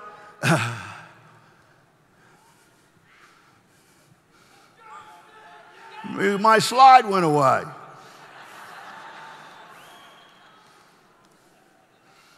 Oh! We put the annual spend back in. You all got to take the assessment again. Because 33% of your spending is not monthly or consumables, it's annual. You know, moving an apartment, graduation party, birthdays, anniversary, all that stuff, right? So, I don't know about you, but I get busy and I forget things, and then I have to rush to get it, and I don't do a very good job. Anybody like that? So this prompts you. How convenient is this? It prompts you. It reminds you. And there's certain markets that it's difficult to buy in because you don't know a lot about it, like design or fashion. Sometimes it takes some help. And even when you go to buy furniture or apparel or electronics, you may not know what to do. It's very confusing. Isn't that true? And a lot of times you make a bad deal. So we assist you in buying. We narrow the choices, and then you know it's the right decision, and all you have to do is click, and you don't have to find the product. It's delivered to you. Does this make sense to you? So you saw Havenly. How many people like that concept of the annual buy? I mean, come on. Okay. Okay? How many of you appreciated what Chris Petticourt showed you in the improvements? I mean, there's one that we didn't even show because we couldn't get it done within the next couple of months. But what about this? A savings meter on your phone. Everything that you're doing shows how much you've saved and it accumulates. How much BV or IBV you got and how many checks you earned. How do you like that? Let me hear. Come on! We got to get it on the meter. Got to get it on the meter. Get it on the meter. Okay. You guys saw that, right? Michael, you saw that. Okay. Now look, you're out with friends. They say, what's that? You show them your meter. I'm saving all this money, man. And I'm converting my spending into earning. Look how much I already got. Whoa. Approaches? No, they're going to approach you. Okay. SABV. Shopping Annuity BV. Not for retail. Everything that everybody agrees that you just voted on is buying for less money and BV to make it easy to do that 500. You like that? You're getting worn out. And do you believe now, after what we showed you, these people that were up there, that you can do 500 BV per month that you consume? Oh, come on.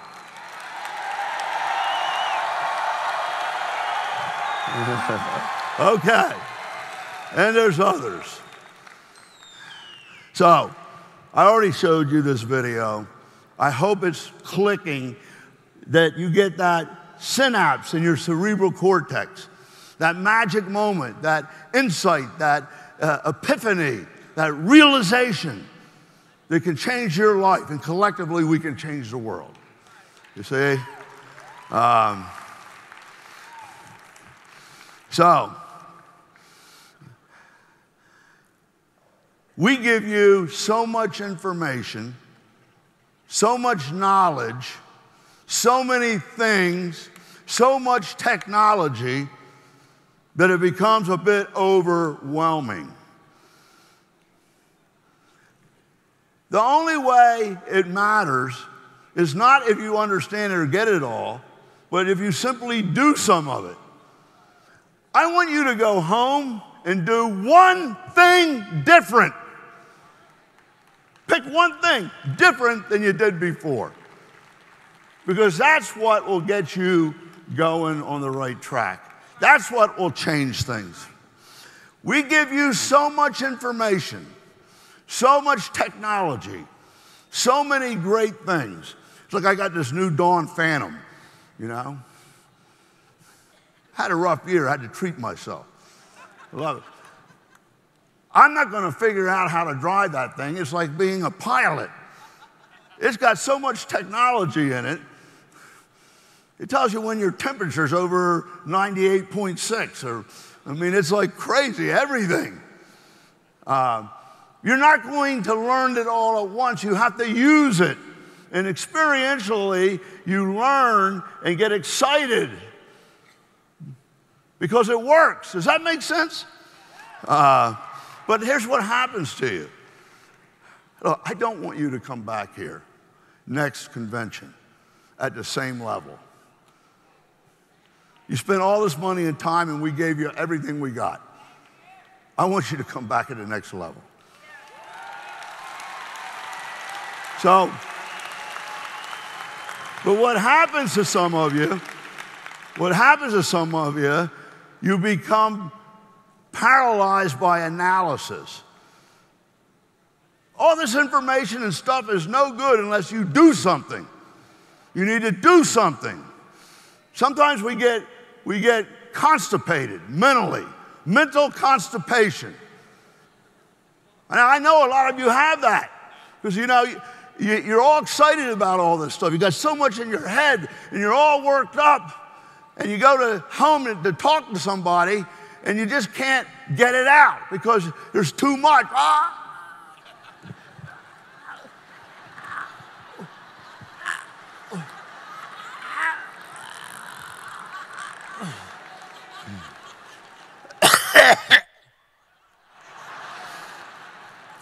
And they look at you and say, "What's wrong with you?"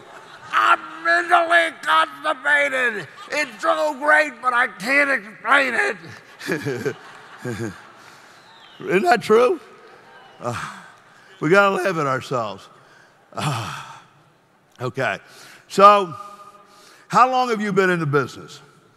So you get on this treadmill, and the first thing we're supposed to do in life is get out of the 45-year plan, which is proven not to work. Right, Dave Silva?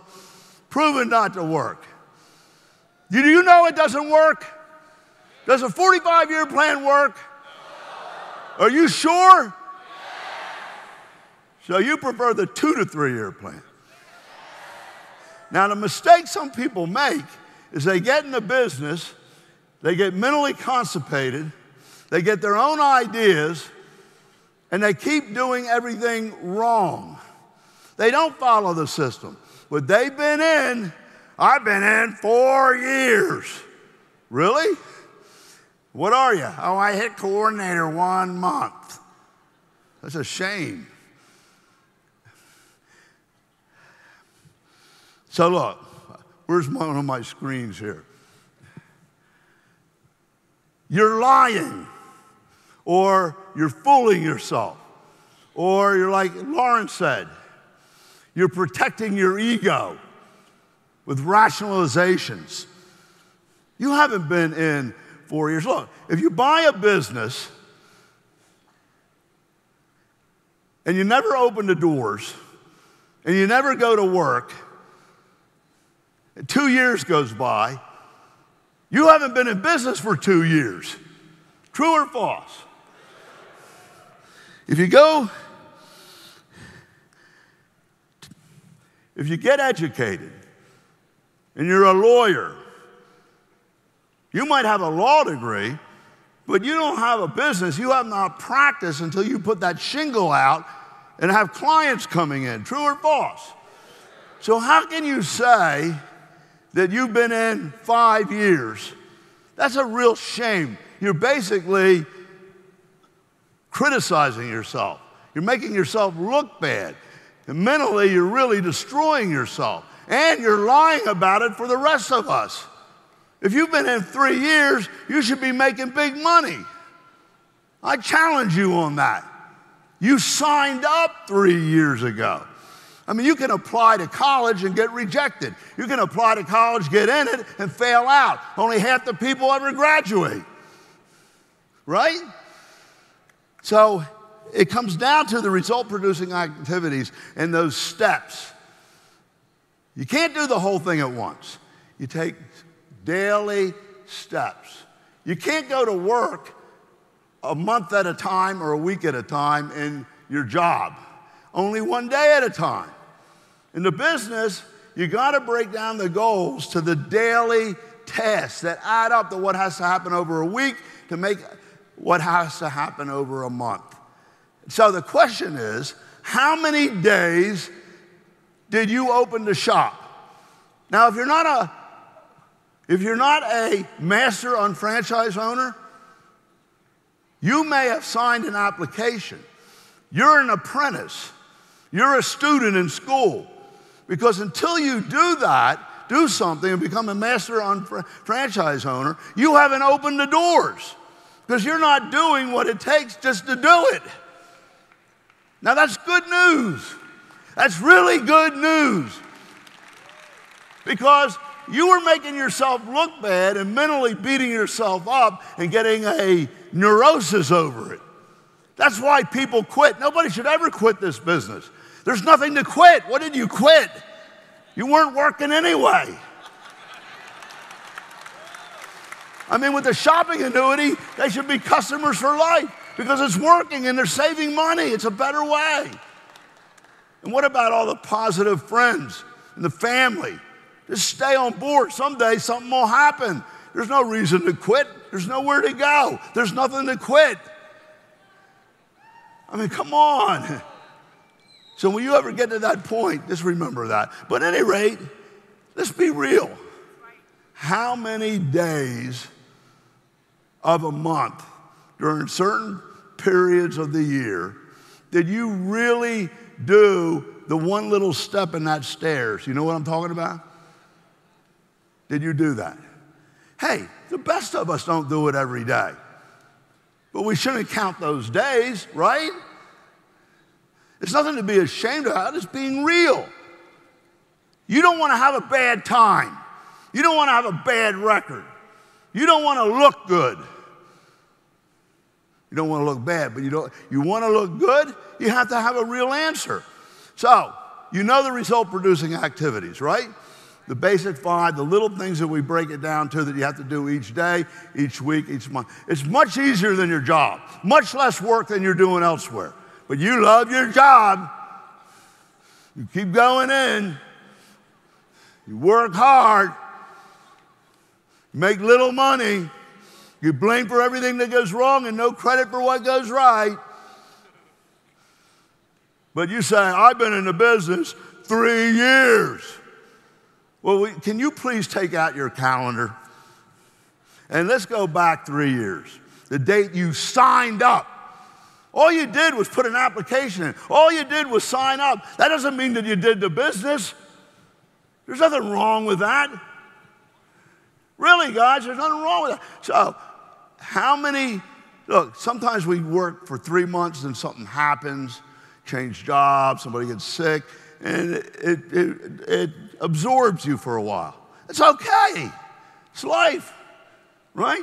I mean, look, David and Stacy went off and been missionaries in Mexico for a couple of years. But they built the business and came back and started building again. So they can't count those years. So at any rate, you add it up.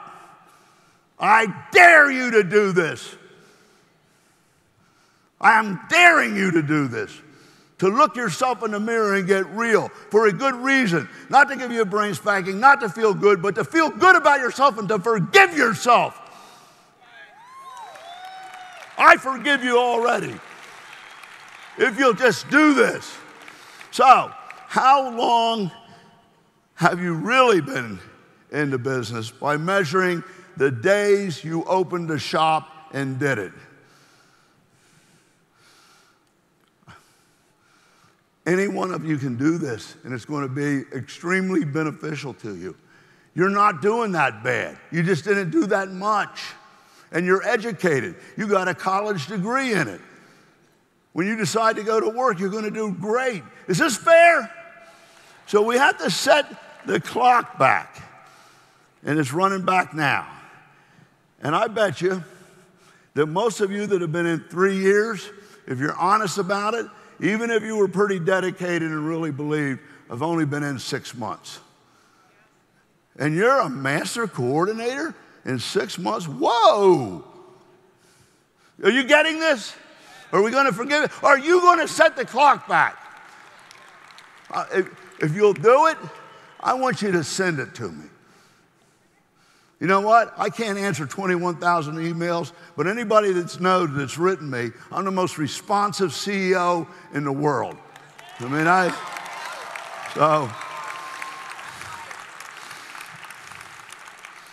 you know, do I have a cane out here? I don't want this to happen to you.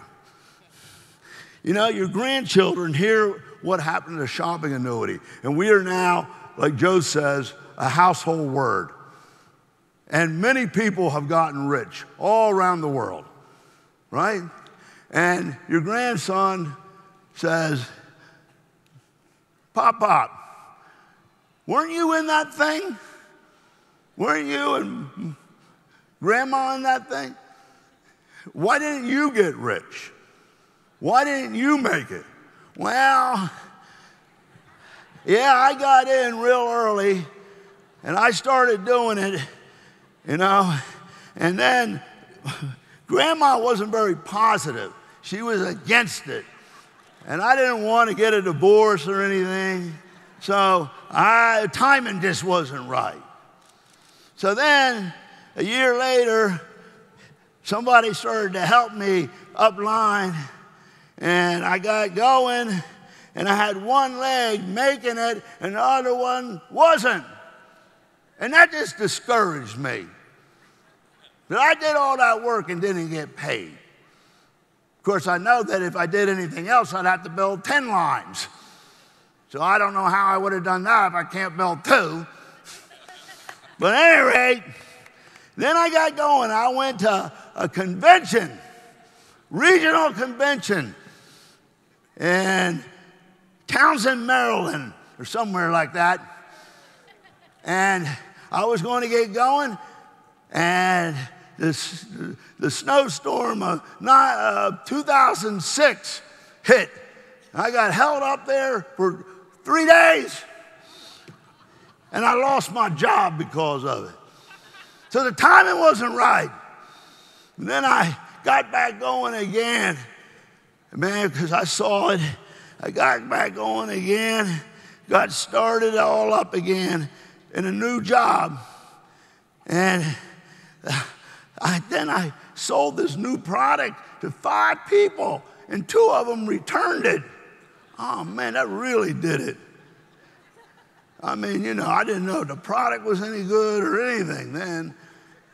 But then Grandma got excited about it because it's motive stuff. And she started doing makeovers, and then all the ladies going. And I felt left out. Felt left out. I didn't like that. Of course, there was 13 other stores I could have done, but I was mentally constipated at the time. So I was going to do it, and a lot of people I knew that got in when I did, they got rich. All that does is make me feel content because I was better than them. The timing just wasn't right. And now I'm 88, and I wouldn't even be here if your doggone grandma didn't feed me all that OPC3. I wouldn't even have to worry about it, but the timing wasn't right. Don't let that happen to you. I mean, now look, you have to get off that treadmill. Get off that treadmill. Stop doing things the way you're doing them now. I don't know where I put the clicker. Oh, there it is. You don't have to be very smart to do this business. So, guys, residual income's the bottom line. One thing Mark got real early on, me pounding on the table, I said, don't you ever work for anything that doesn't produce a residual income because you're trading time for money. Because you see, residual income is the golden egg in the economy. I have friends that make a lot of money, but they got to keep doing it to keep earning. They can't stop. Whether they be doctors or builders. So what if every building you built, you got paid every month for the rest of your life? Better yet, every week. He said, well, I want to be building anymore. You know what you just said to me? And you don't get it. So historically, residual income has been reserved for the privileged, elite, and rich. It wasn't possible for middle class or people at the lower levels of the economic totem pole. So you'd have to invent something. You'd have to have apartment complexes, which means you already had money. You'd have to be a movie star. You used to be able to be a musician, but now they took that away. You got to tour all the time. What it is living security. You know, life insurance is really death insurance. What you really need to do is build a business, and you don't need it anyway. Because you got living, and it's paying you while you're alive. So you don't have to wait to 65 to retire. You're not going to retire. I'm never going to retire. It's too much fun. But you can live your life. You can start living. So we provide everything. All the information, technology, techniques, proven systems, basic life. See, if you wanted to do something about your life and go out, you'd have to figure it out. You'd have to go figure out something that would work. And you really don't know what'll work. And if you did buy a business, the other people in that business that know what to do are not going to help you because you're competition. They want you to go out of business. Here you have all types of people in your own line and other lines that'll do anything to help you make it because we work cooperatively. One time I said to Dennis, I'm tired of people complaining about having to cover their expenses, or get a convention ticket or, get some products or back then Pro-Pack or whatever. Maybe we should just franchise it and then let the franchisees get the UFOs or the distributors. So I had franchise syndicators come in and look at it. They evaluate the cash flow, the business model, the technology, how much people were making. They came back and said, you don't have any real estate, you don't have any leased equipment. And I was figuring maybe it would be $10,000.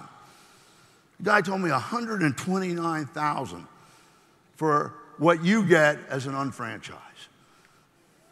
Oh, wow.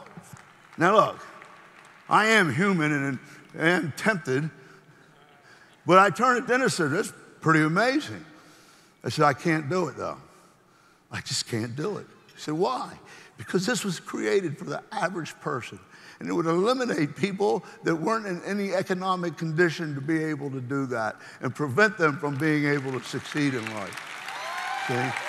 Because that's what it's about. That's what it's about. But then, you know, I appreciate the applause, but then the thing that hurts me so much is we give it to you for $129 and you don't do anything with it. You know? All these things that we teach you, look at them. Is that up? Teach you that the business is really like a container. Everybody has a different container. Whatever your container is, which is what you see the business as. There's more market America unfranchised water or fluid or liquid than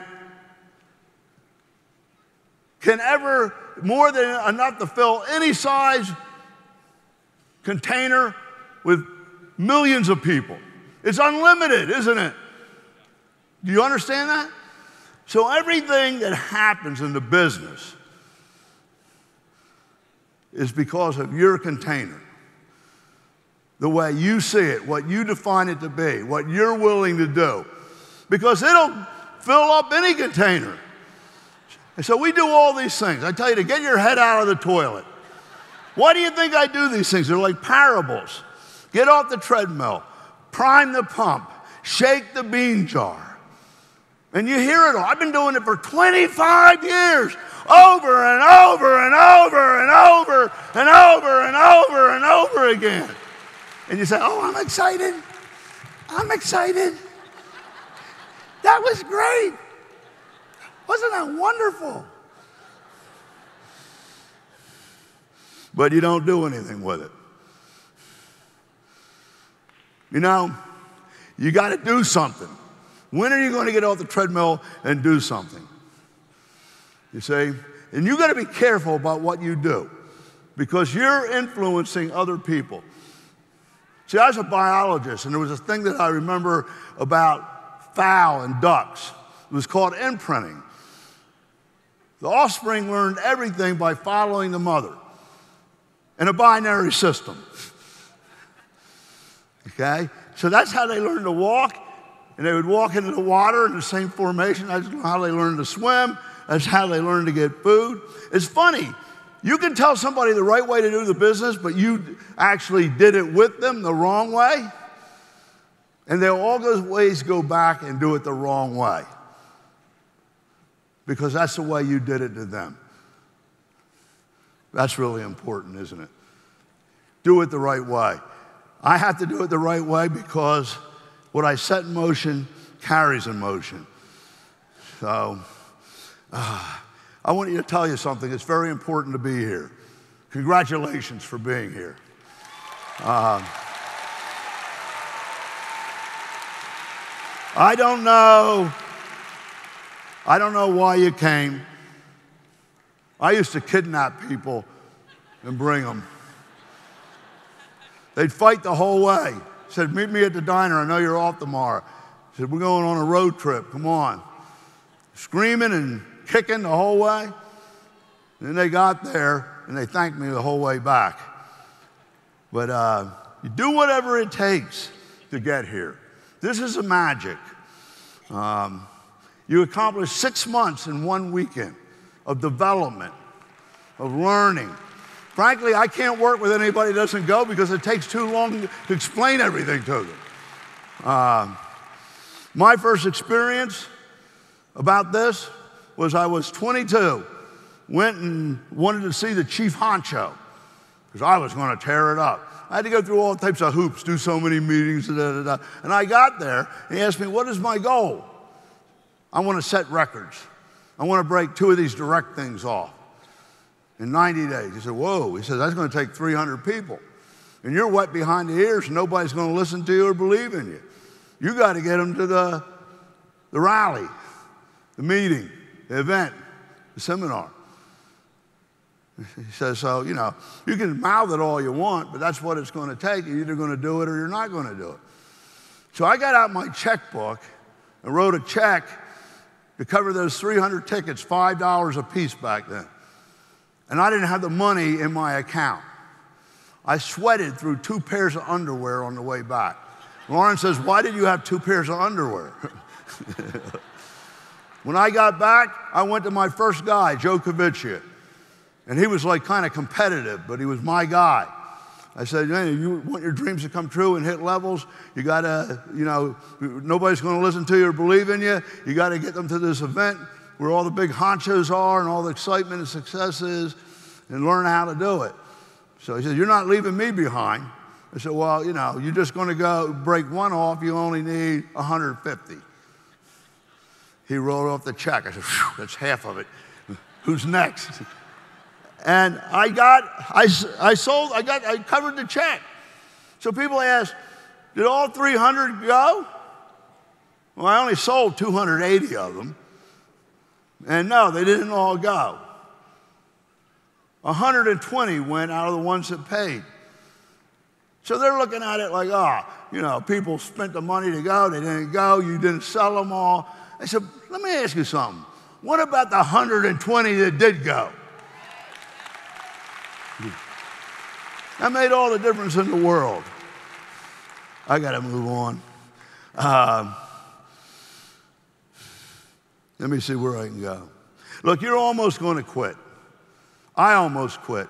After 6 months of doing this, lonely roads, 8 hours, nobody would show up. You know, the person I said, you showed up, I'll work with you. You didn't get people here because you didn't know what to say. Let me help you call them. But after that happens time and time again, you begin to wonder. You have this little fight going on in your mind. You know? It's like when I first started the business and told Lauren about it, you know, people hate to be sold, but they love to buy. I call it one-to-one marketing. I was frustrated with all the other programs. Mass marketing doesn't work. It's inside out. It's upside down. 70% of the cost of the product is not even in the product. It's a caste system. You need to know people to get it on the shelf. It prevents good products, great products, and breakthroughs from coming out.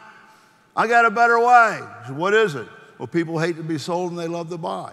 When you go to a store and a salesman comes up, says, can I help you? Don't say, yeah, sell me something. Just looking, you know, waiting on my wife. But what if you knew what everybody wanted to buy? You wouldn't have to sell them anything. All you would have to do is provide them what they wanted to buy. So if I had a database of 100,000 people and saw 20,000 people wanted widget A and 10,000 people wanted this magic potion and lotion, I wouldn't have to advertise. I wouldn't have to do all of that inventorying. I could go out and make a better deal, add value, and match the product to the person. Then I could show them another one, and I could pay them for leading the people. Just like the movie example that happened next. But I had this argument going on. That movie example proved to me that it would work. And she says, why don't you just do it, big boy? I mean, she believed in me so much and irritated me so much that I snapped and did it. But it would be, you can't do that. Yeah, but it's an idea whose time has come. Yeah, but nobody's done it yet. Somebody's got to be the first one. Well, do you ever argue with yourself? Well, yeah, but you probably go bankrupt and everybody laugh at you. Who cares? Okay? If you do it, there's a bigger chance that it'll work than it won't work. And then you'll be rich and they'll be dumb. Yeah, but I know, I'm not quite sure. Well, nobody was ever quite sure. Thomas Edison wasn't quite sure when he invented the light bulb. Back and forth, this mental battle. See, that mental battle of the little negative person and positive person is in each one of us. And it's important that the positive person win. And how does that happen? You have to feed them information. Because your conscious mind will not accept your dream unless you're able to give it enough information to win the argument. And that's why you're here. I hope you get that. But see, I'm here to do brain surgery. When I get on a plane, first class, everybody asks each other, what are you going to do? I mean, what do you do? I say, I'm a part-time brain surgeon. He said, part-time? Yeah, I operate on people's thinking. Will you like me to operate on your thinking? He said, I don't know what you mean, but go ahead. So I pull out my little trusty flip chart, I got him on the plane for 2 hours. What's he going to do, jump out of the tube? But you know, have you ever heard somebody say, I changed my mind? I changed my mind. Ooh. We can change our mind, can't we? I made up my mind. Whoa, that's a big one. I made up my mind. That changes everything. You see, Princeton University did a study, the psychokinesis department, and it determined that it took 1/billionth of a volt for somebody to change their mind or make up their mind. And that's what creates a magic moment. These guys created that. A magic moment is when the future is undetermined or uncertain. And somebody makes up their mind without knowing what the outcome was going to be, and made up their mind to make it happen, and it changes destiny, like these guys did.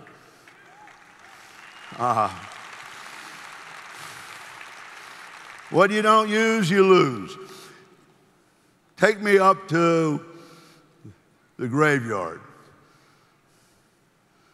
or right before that. Help me find it. I'm jumping forward because I have 15 minutes left.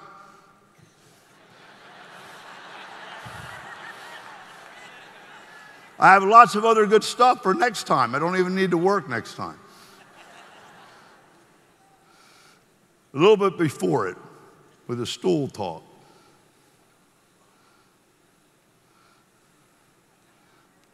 This is worth it. We're saving 30 minutes.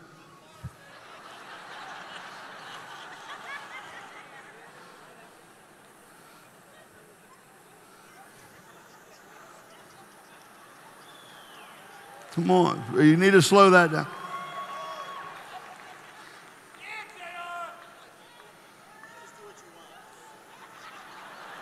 I can't see.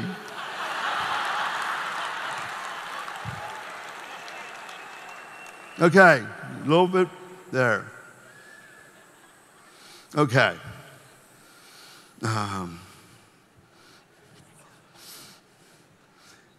You know, all we have is time. Where's my stool?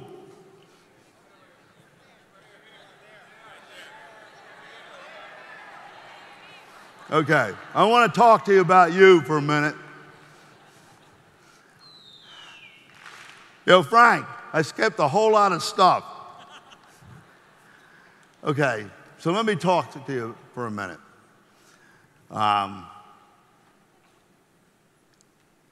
We're all alive right now. We may be where we want to be, or we may not be where we want to be. But I want you to think about your life. It's kind of strange. All we have is time, right? You don't know how much. But the great equalizer is that we all have the same amount of time every day, 24 hours, right? 7 days a week, 30 days a month, 365 days a year. We're all equal. It's what you do with that time. And we get all consumed by different things. People influence us. You know, we look at people and they say, I saw somebody that failed in market America. It must not work. Well, that's the craziest thing I ever heard. You know, 95% of all businesses fail. Brick and mortar traditional businesses. People go bankrupt, 95%. But nobody judges those businesses as they don't work because that person didn't work or failed. People go to school. They apply to Harvard, they don't get in. But that doesn't mean Harvard doesn't work, you didn't work. And people that get in school fail out. And people that graduate never get a job in the field of endeavor. But that doesn't mean school doesn't work. Right? I mean, people try out for sports enthusiastically. They don't just take the first 2 people that come on, or the 5 people on the court, or 9 people on the diamond. They try out hundreds, thousands. The people that get selected might not make the team, and they might not perform and get kicked and no longer be with the team. True or false? It's life. But that doesn't mean baseball doesn't work, basketball doesn't work. Why in market America, when we fill arenas with people making it, thousands of success stories, somebody finds one person that didn't do it, and they say it didn't work. It doesn't work. Why are we judged differently?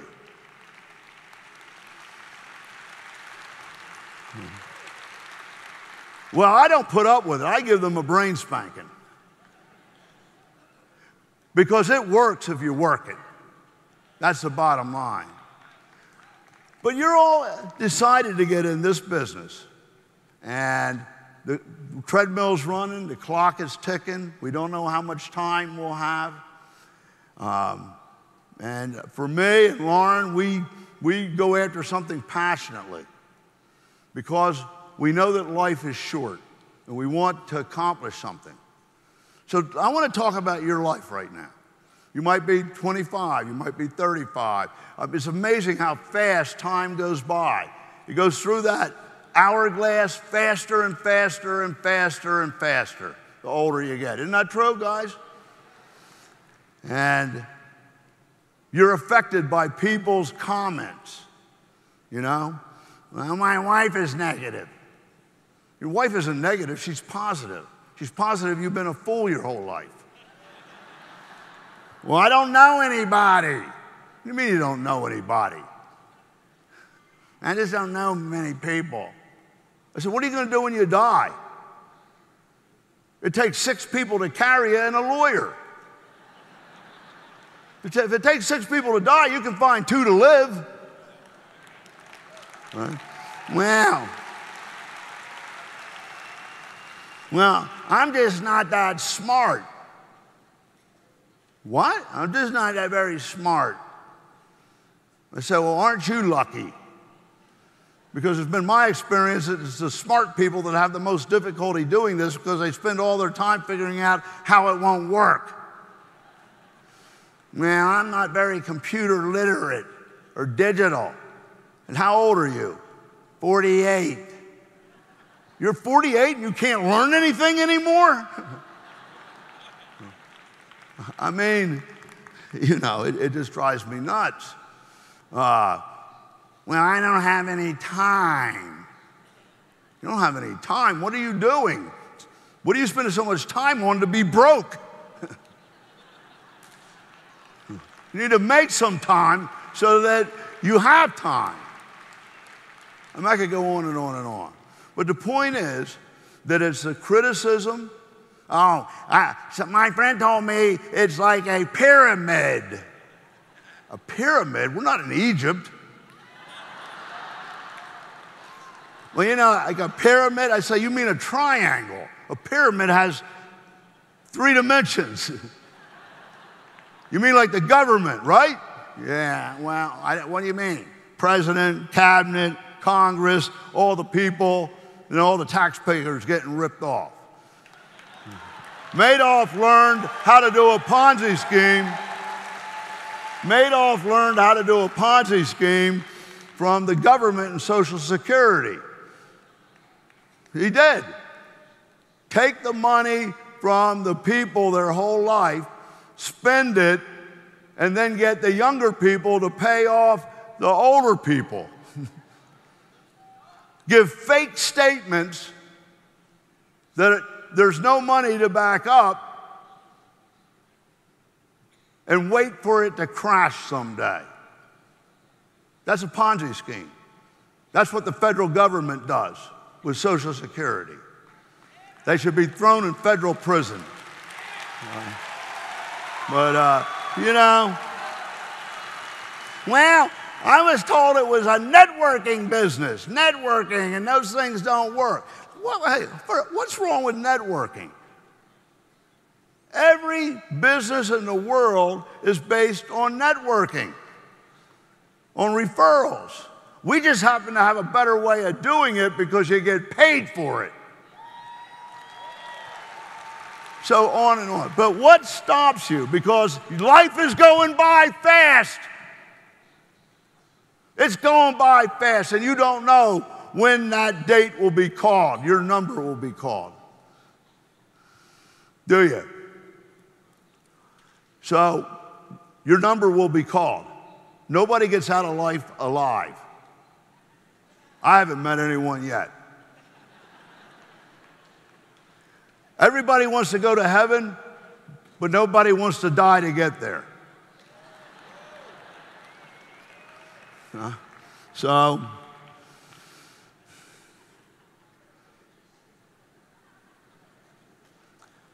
you're going to die. And as much as you don't want to, I have to ask you, what has happened in your life? Are you happy? Because there's only now.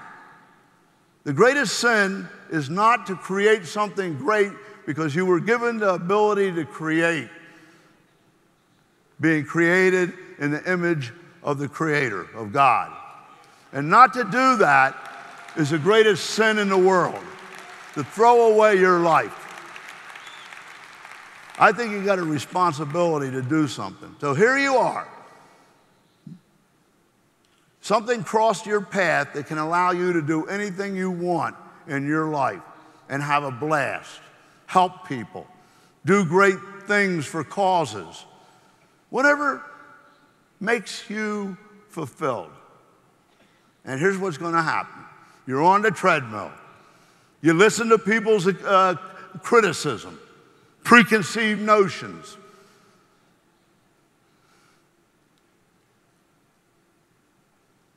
And then the day comes, and you die. Well, you know what's going to happen now? You don't have to worry about much.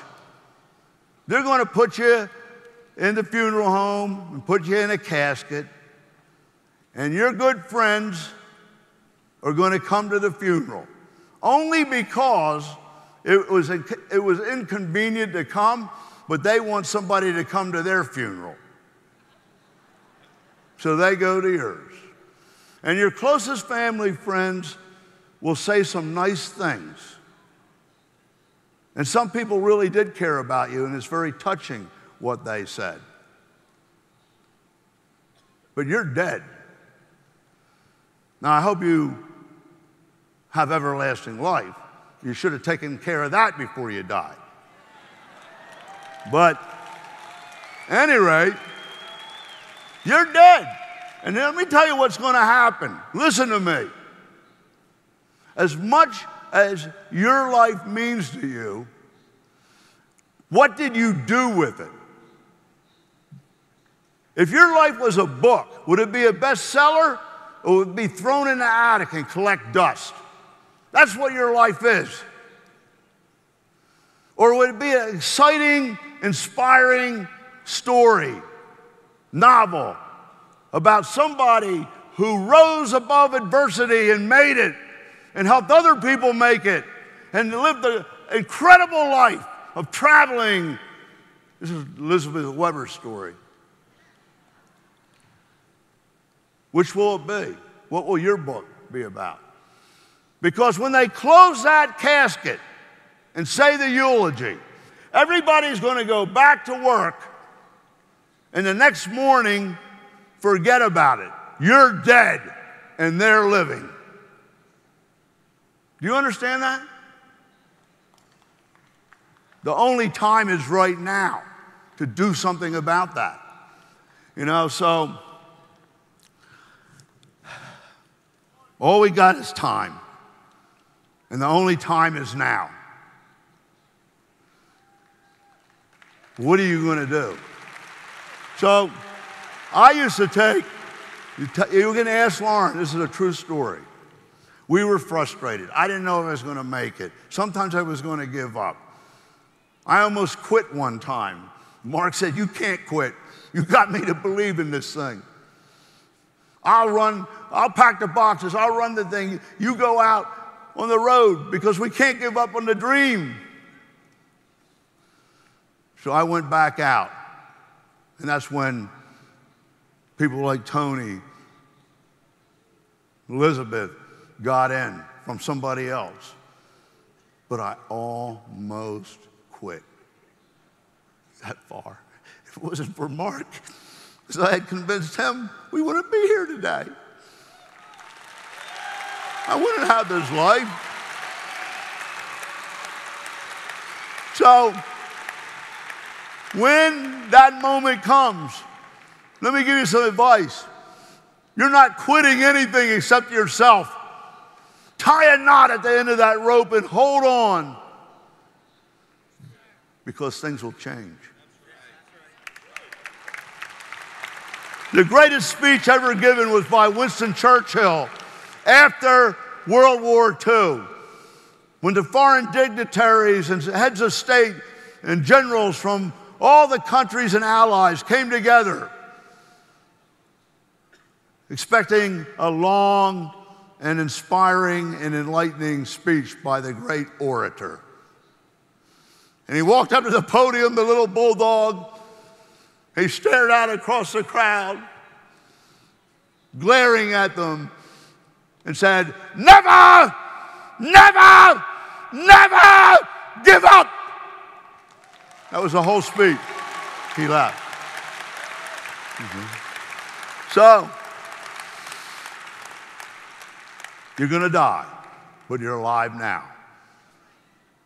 The days go by, the weeks go by, the months go by. You don't have any money. The checkbook runs out before the end of the month. And all you do is complain and sulk. What are you going to do about it? When are you going to get pissed off? When are you going to get mad? When are you going to get fed up? People say, you like to motivate people. I don't like to motivate people. I like to irritate them, because nothing ever happens when people are motivated. Oh, I'm excited. I'm excited. Ain't it great? Ain't it great? No, that doesn't do nothing. I want to irritate them into doing something, into being fed up. I want them to realize that they can be more, that they can do it, that you can do it, that we can change the world together. I'm telling you. So, man, life is short. You're living now. You have a chance to leave a legacy. Better yet, to make your life fun. Fun, freedom. Freedom. Oh. So I said, Lauren, we got to go to the graveyard. Come on, baby. She'd only known me for a few months. I was kind of one of those guys. I used to tell her, get down, get down. I'm driving through town, because my ex-boss and all the people at work all loved Lauren, and I had her, and I didn't want problems. One time we were going to a meeting, we were late, and she said, you realize you're going 80 miles an hour? I said, I'd go faster if I had a license.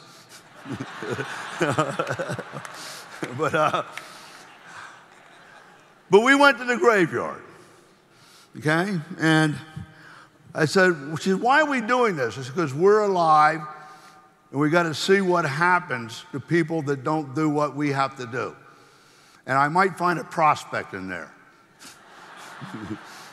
So in we went. And you know, I really recommend that you do this. It's an eerie, strange, but it makes something happen in your head that will never happen because you're alive. And all those people in there, people loved, they died, they came to their funeral, and then they forgot about them. And it just impresses you, all these people that had lives like us. So, let's find one we like. Oh, here. Joe Nobody. Joe, you won't believe what we found. We can change the way it is. We don't have to be miserable anymore and work all the time. Joe, get up, man. We can have a residual income. 6 figures, 7 figures.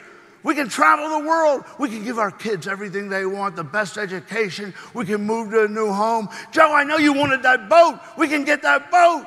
Joe, we can do it. We can have freedom. Get up, Joe. Get up. Man, you don't believe it. This is the greatest thing ever. You don't have to be this way. Doggone thing just lays there. It's too late. It's too late. You better talk to him before he's there. Now, what's interesting about that is that we all come into this world upside down and naked, protesting. Ah! We don't want to be here. True? Probably been here before and know what a rugged experience it is. Better to be in mama's womb. And isn't it funny? When that day comes, when that number comes, your number comes up, you don't want to leave either. And you're bald, toothless, and naked. No, I don't want to go.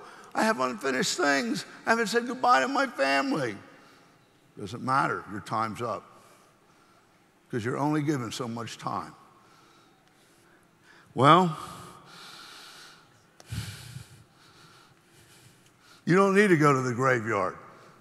Listen to me. You don't need to go to the graveyard. It's too late.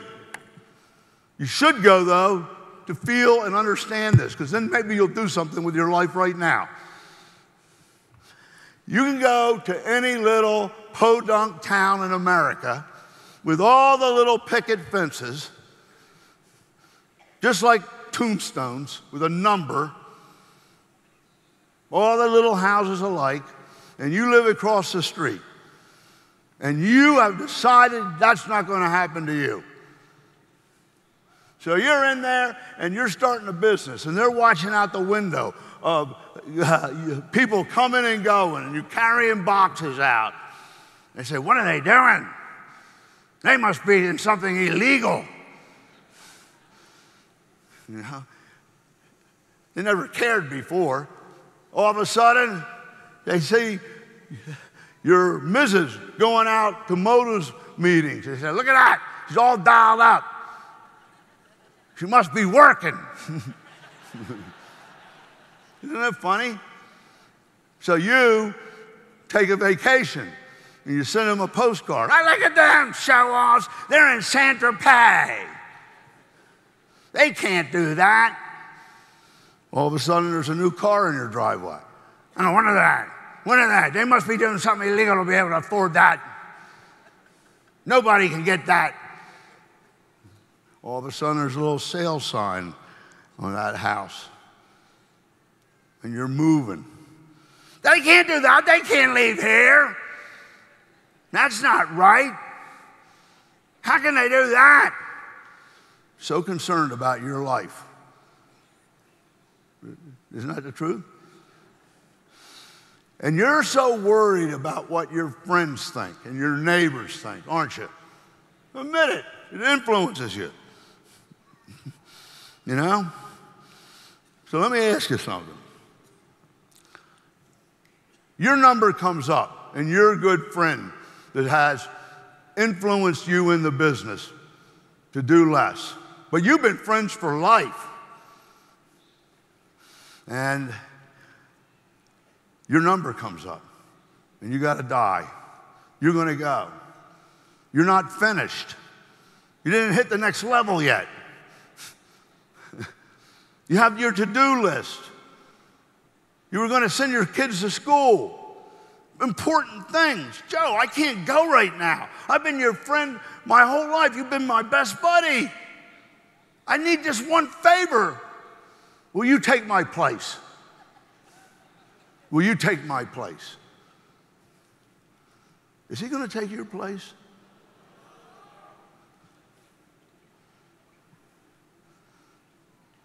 So let me tell you something.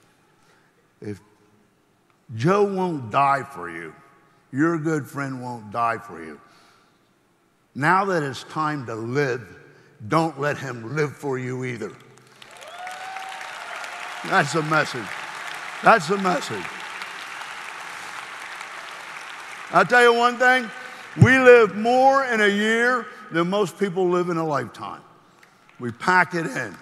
People say, oh, you're a workaholic. What do you mean I'm a workaholic? Now, you look at you. You work all the time. I say, you got it all wrong. I'm a playaholic. They said, what do you mean? Well, you're saying I work all the time and I'm addicted to work like an alcoholic. Alcoholic is addicted to alcohol, which is both a psychological condition and a mental neurosis because they drink all the time. And you say, because I work all the time, I'm like an alcoholic. You asshole. You know? Well, so let me ask you something. What are you? What are you? You know?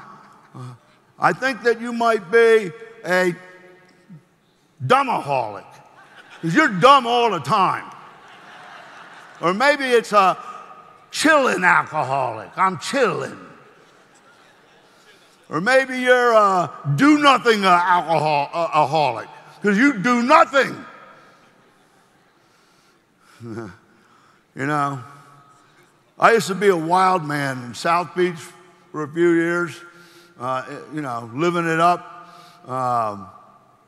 And I had a friend like was there for 10 years, and he was successful too. He said, you know, I had such a great time here. It was just incredible, the last 10 years. He says, I just wish I could remember some of it.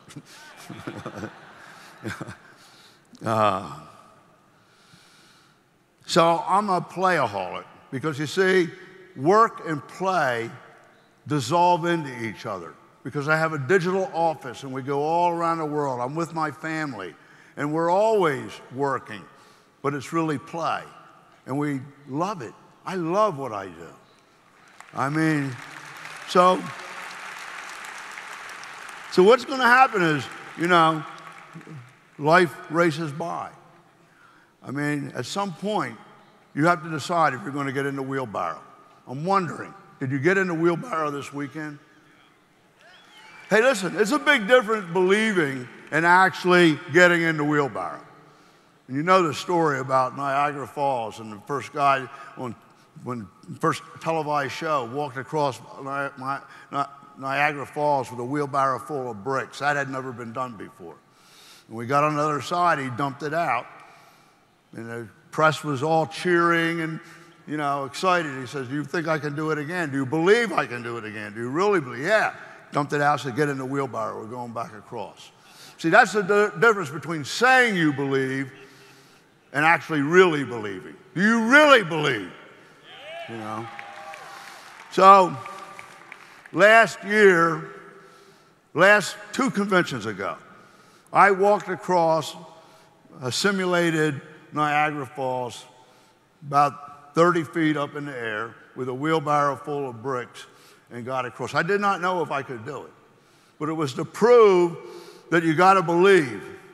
You got to take a chance. You got to get out there and do it. I made it. Maybe it was because of your belief, but I want to revisit that moment for the people that weren't there to understand what I mean when I say, do you believe? Are you in the wheelbarrow? Can you hit that? So I climbed up and grabbed the wheelbarrow and started to cross ever so carefully. It would take too much time here to now explain the correct method of doing this in order to succeed. But it isn't simple, and you actually have to walk the rope with the arches of your feet, and you're kind of backbending and squeezing in your core. The Niagara Falls view of turbulent water below and behind are simulated with actual footage over the falls, and it looks totally real. A very important technique in doing this is that you have to keep your vision line keenly focused on an object at the other end of the tightrope, and never take your laser stare or focus off of it until you reach the other side. So I got out there in front of everyone to prove belief by action, and really didn't know 100% that I would make it, but I knew that I could do it. Well, 3/4 of the way across, the worst thing that could happen occurred. I took my eye off the focus object when the audience started chanting my name, just for a split second, and that caused a wobble, and the wheelbarrow popped off the tightrope, and some bricks fell out, and it looked like a disaster. That was the worst thing that could possibly happen. Well, the pain of the thought of failure was so great that I had to get the wheelbarrow back up, and I said, God help me. Now, I have to say that Pastor Rich's prayer was probably answered there, and I guess his divine providence to prove that the shopping annuity was destined for success and that belief prevailed. Now, I could have easily given up, and it would have been a disappointment and a failure. But I would have been devastated and humiliated. But the pain of the thought of failure was so great that every last fiber and cell in my body came together in a clutch in an all-out effort to recover, and it was a magic moment, and it worked. I was so relieved when I reached the other side. Did I do it?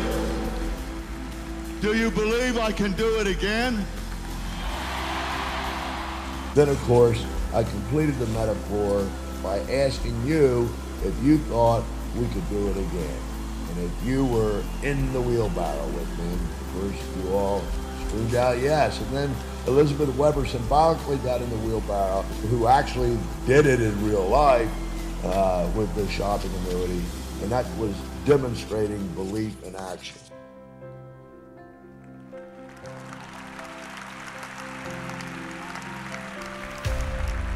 Someone asked me after the close, it was all over, a surprise question. They asked me, what would I have done, or how would I have finished, or how would I modify the story after not making it to explain it and to make sense out of it? Well, the honest to God answer is that I never considered it because it wasn't an option. I never thought of it. But now that I think about it after the fact, I would have made you stay for 15 minutes and climbed back up and would have gone across again without falling and crossed the fall successfully. That's the answer. Never, never, never give up. Failure is not an option. So that demonstrates belief in the shopping annuity, the UnFranchise, and in the why, and the magic that it results in.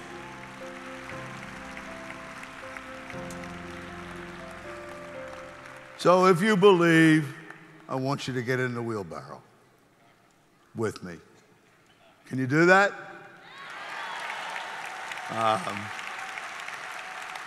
Can you go back to the Steve Jobs picture? That's the last thing. One more back. One more back. One more back. Okay. So let's take a mental vacation from all the people who don't believe we're going to make it. We're in the wheelbarrow. We don't need them. We'll make it, and that'll change everything. Just that simple. I take a mental vacation from them. They try to talk to me, and you know, they're trying to get a chance to badger you and say some more things, right? And I say, I'm sorry, I'm on mental vacation from you. Sometimes it's family. Sometimes it's forever. But I'm not going to let them allow me not to have what life offers and to create my own destiny and end up there not accomplishing it. That ain't going to happen. And I hope that's the way you feel. But you know, my biggest problem, my greatest challenge in the last 25 years has been convincing my own team and my own people. Steve Jobs was asked, what was your greatest challenge? Because you know, I don't compare myself to him. I mean, it's incredible what his vision and passion did. It changed the world. So I'm not trying to compare myself to him. But he said that my greatest challenge was not convincing the world. The world was ready for what I could offer, what I had in mind technology-wise. The world already accepted it. It just had to become a reality. He couldn't convince his people, and they fired him from his own company that he started. Do you realize how painful that is? So see, when you don't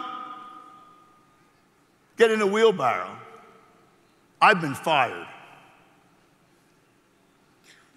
Well, they had to bring him back. And he says, still, my greatest challenge was convincing my own people. Well, he did it. And I love this story because before he died, when he came back, he was launching the iPhone and the integrated technology.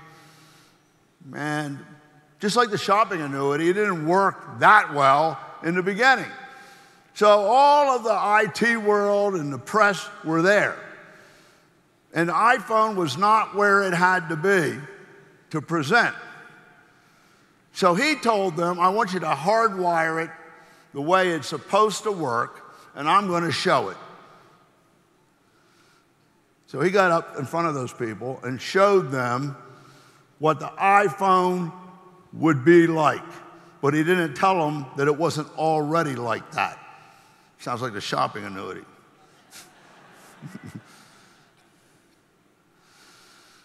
So he was simply telling people what the reality was going to be because it was his vision and he knew exactly how to do it. So they bought into it. And he came out with the iPhone. He didn't lie. He didn't mislead, although he would have been accused of that. He simply showed them what his vision was going to be and that he was going to make happen. You understand that? And he did it. He did it. And it changed the world. Do you agree with that? I feel a lot like that tonight. I feel a lot like that tonight. Now, I've had this dream for a long time, and we're about to part ways until tomorrow, and then we go back to all our different hometowns. And I really don't even know if you'll come back again. I hope. But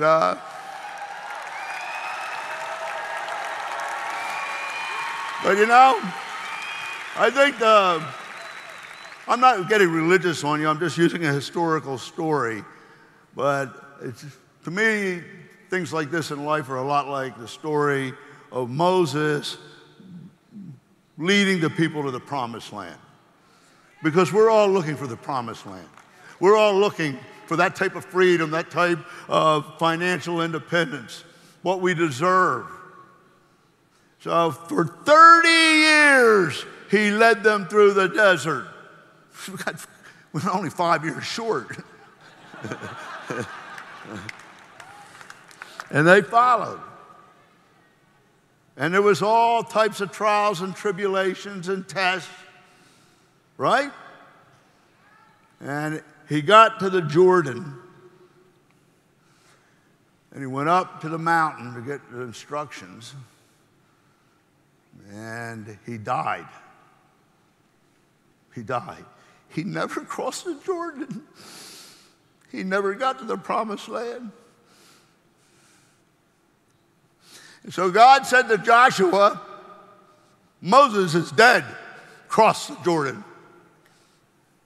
I mean, he was his protege, his best guy. Didn't even say, I'm sorry, or it's terrible, or unfortunately. Moses is dead. Cross the Jordan. Wow. 30 years. Vision, a dream, a mission. So, here's the moral of the story. The vision, the mission, the passion, the dream became bigger than Moses. The shopping annuity and UnFranchise and Market America and what it can do is much bigger than me. I just hope I get to cross with you. Yeah. So,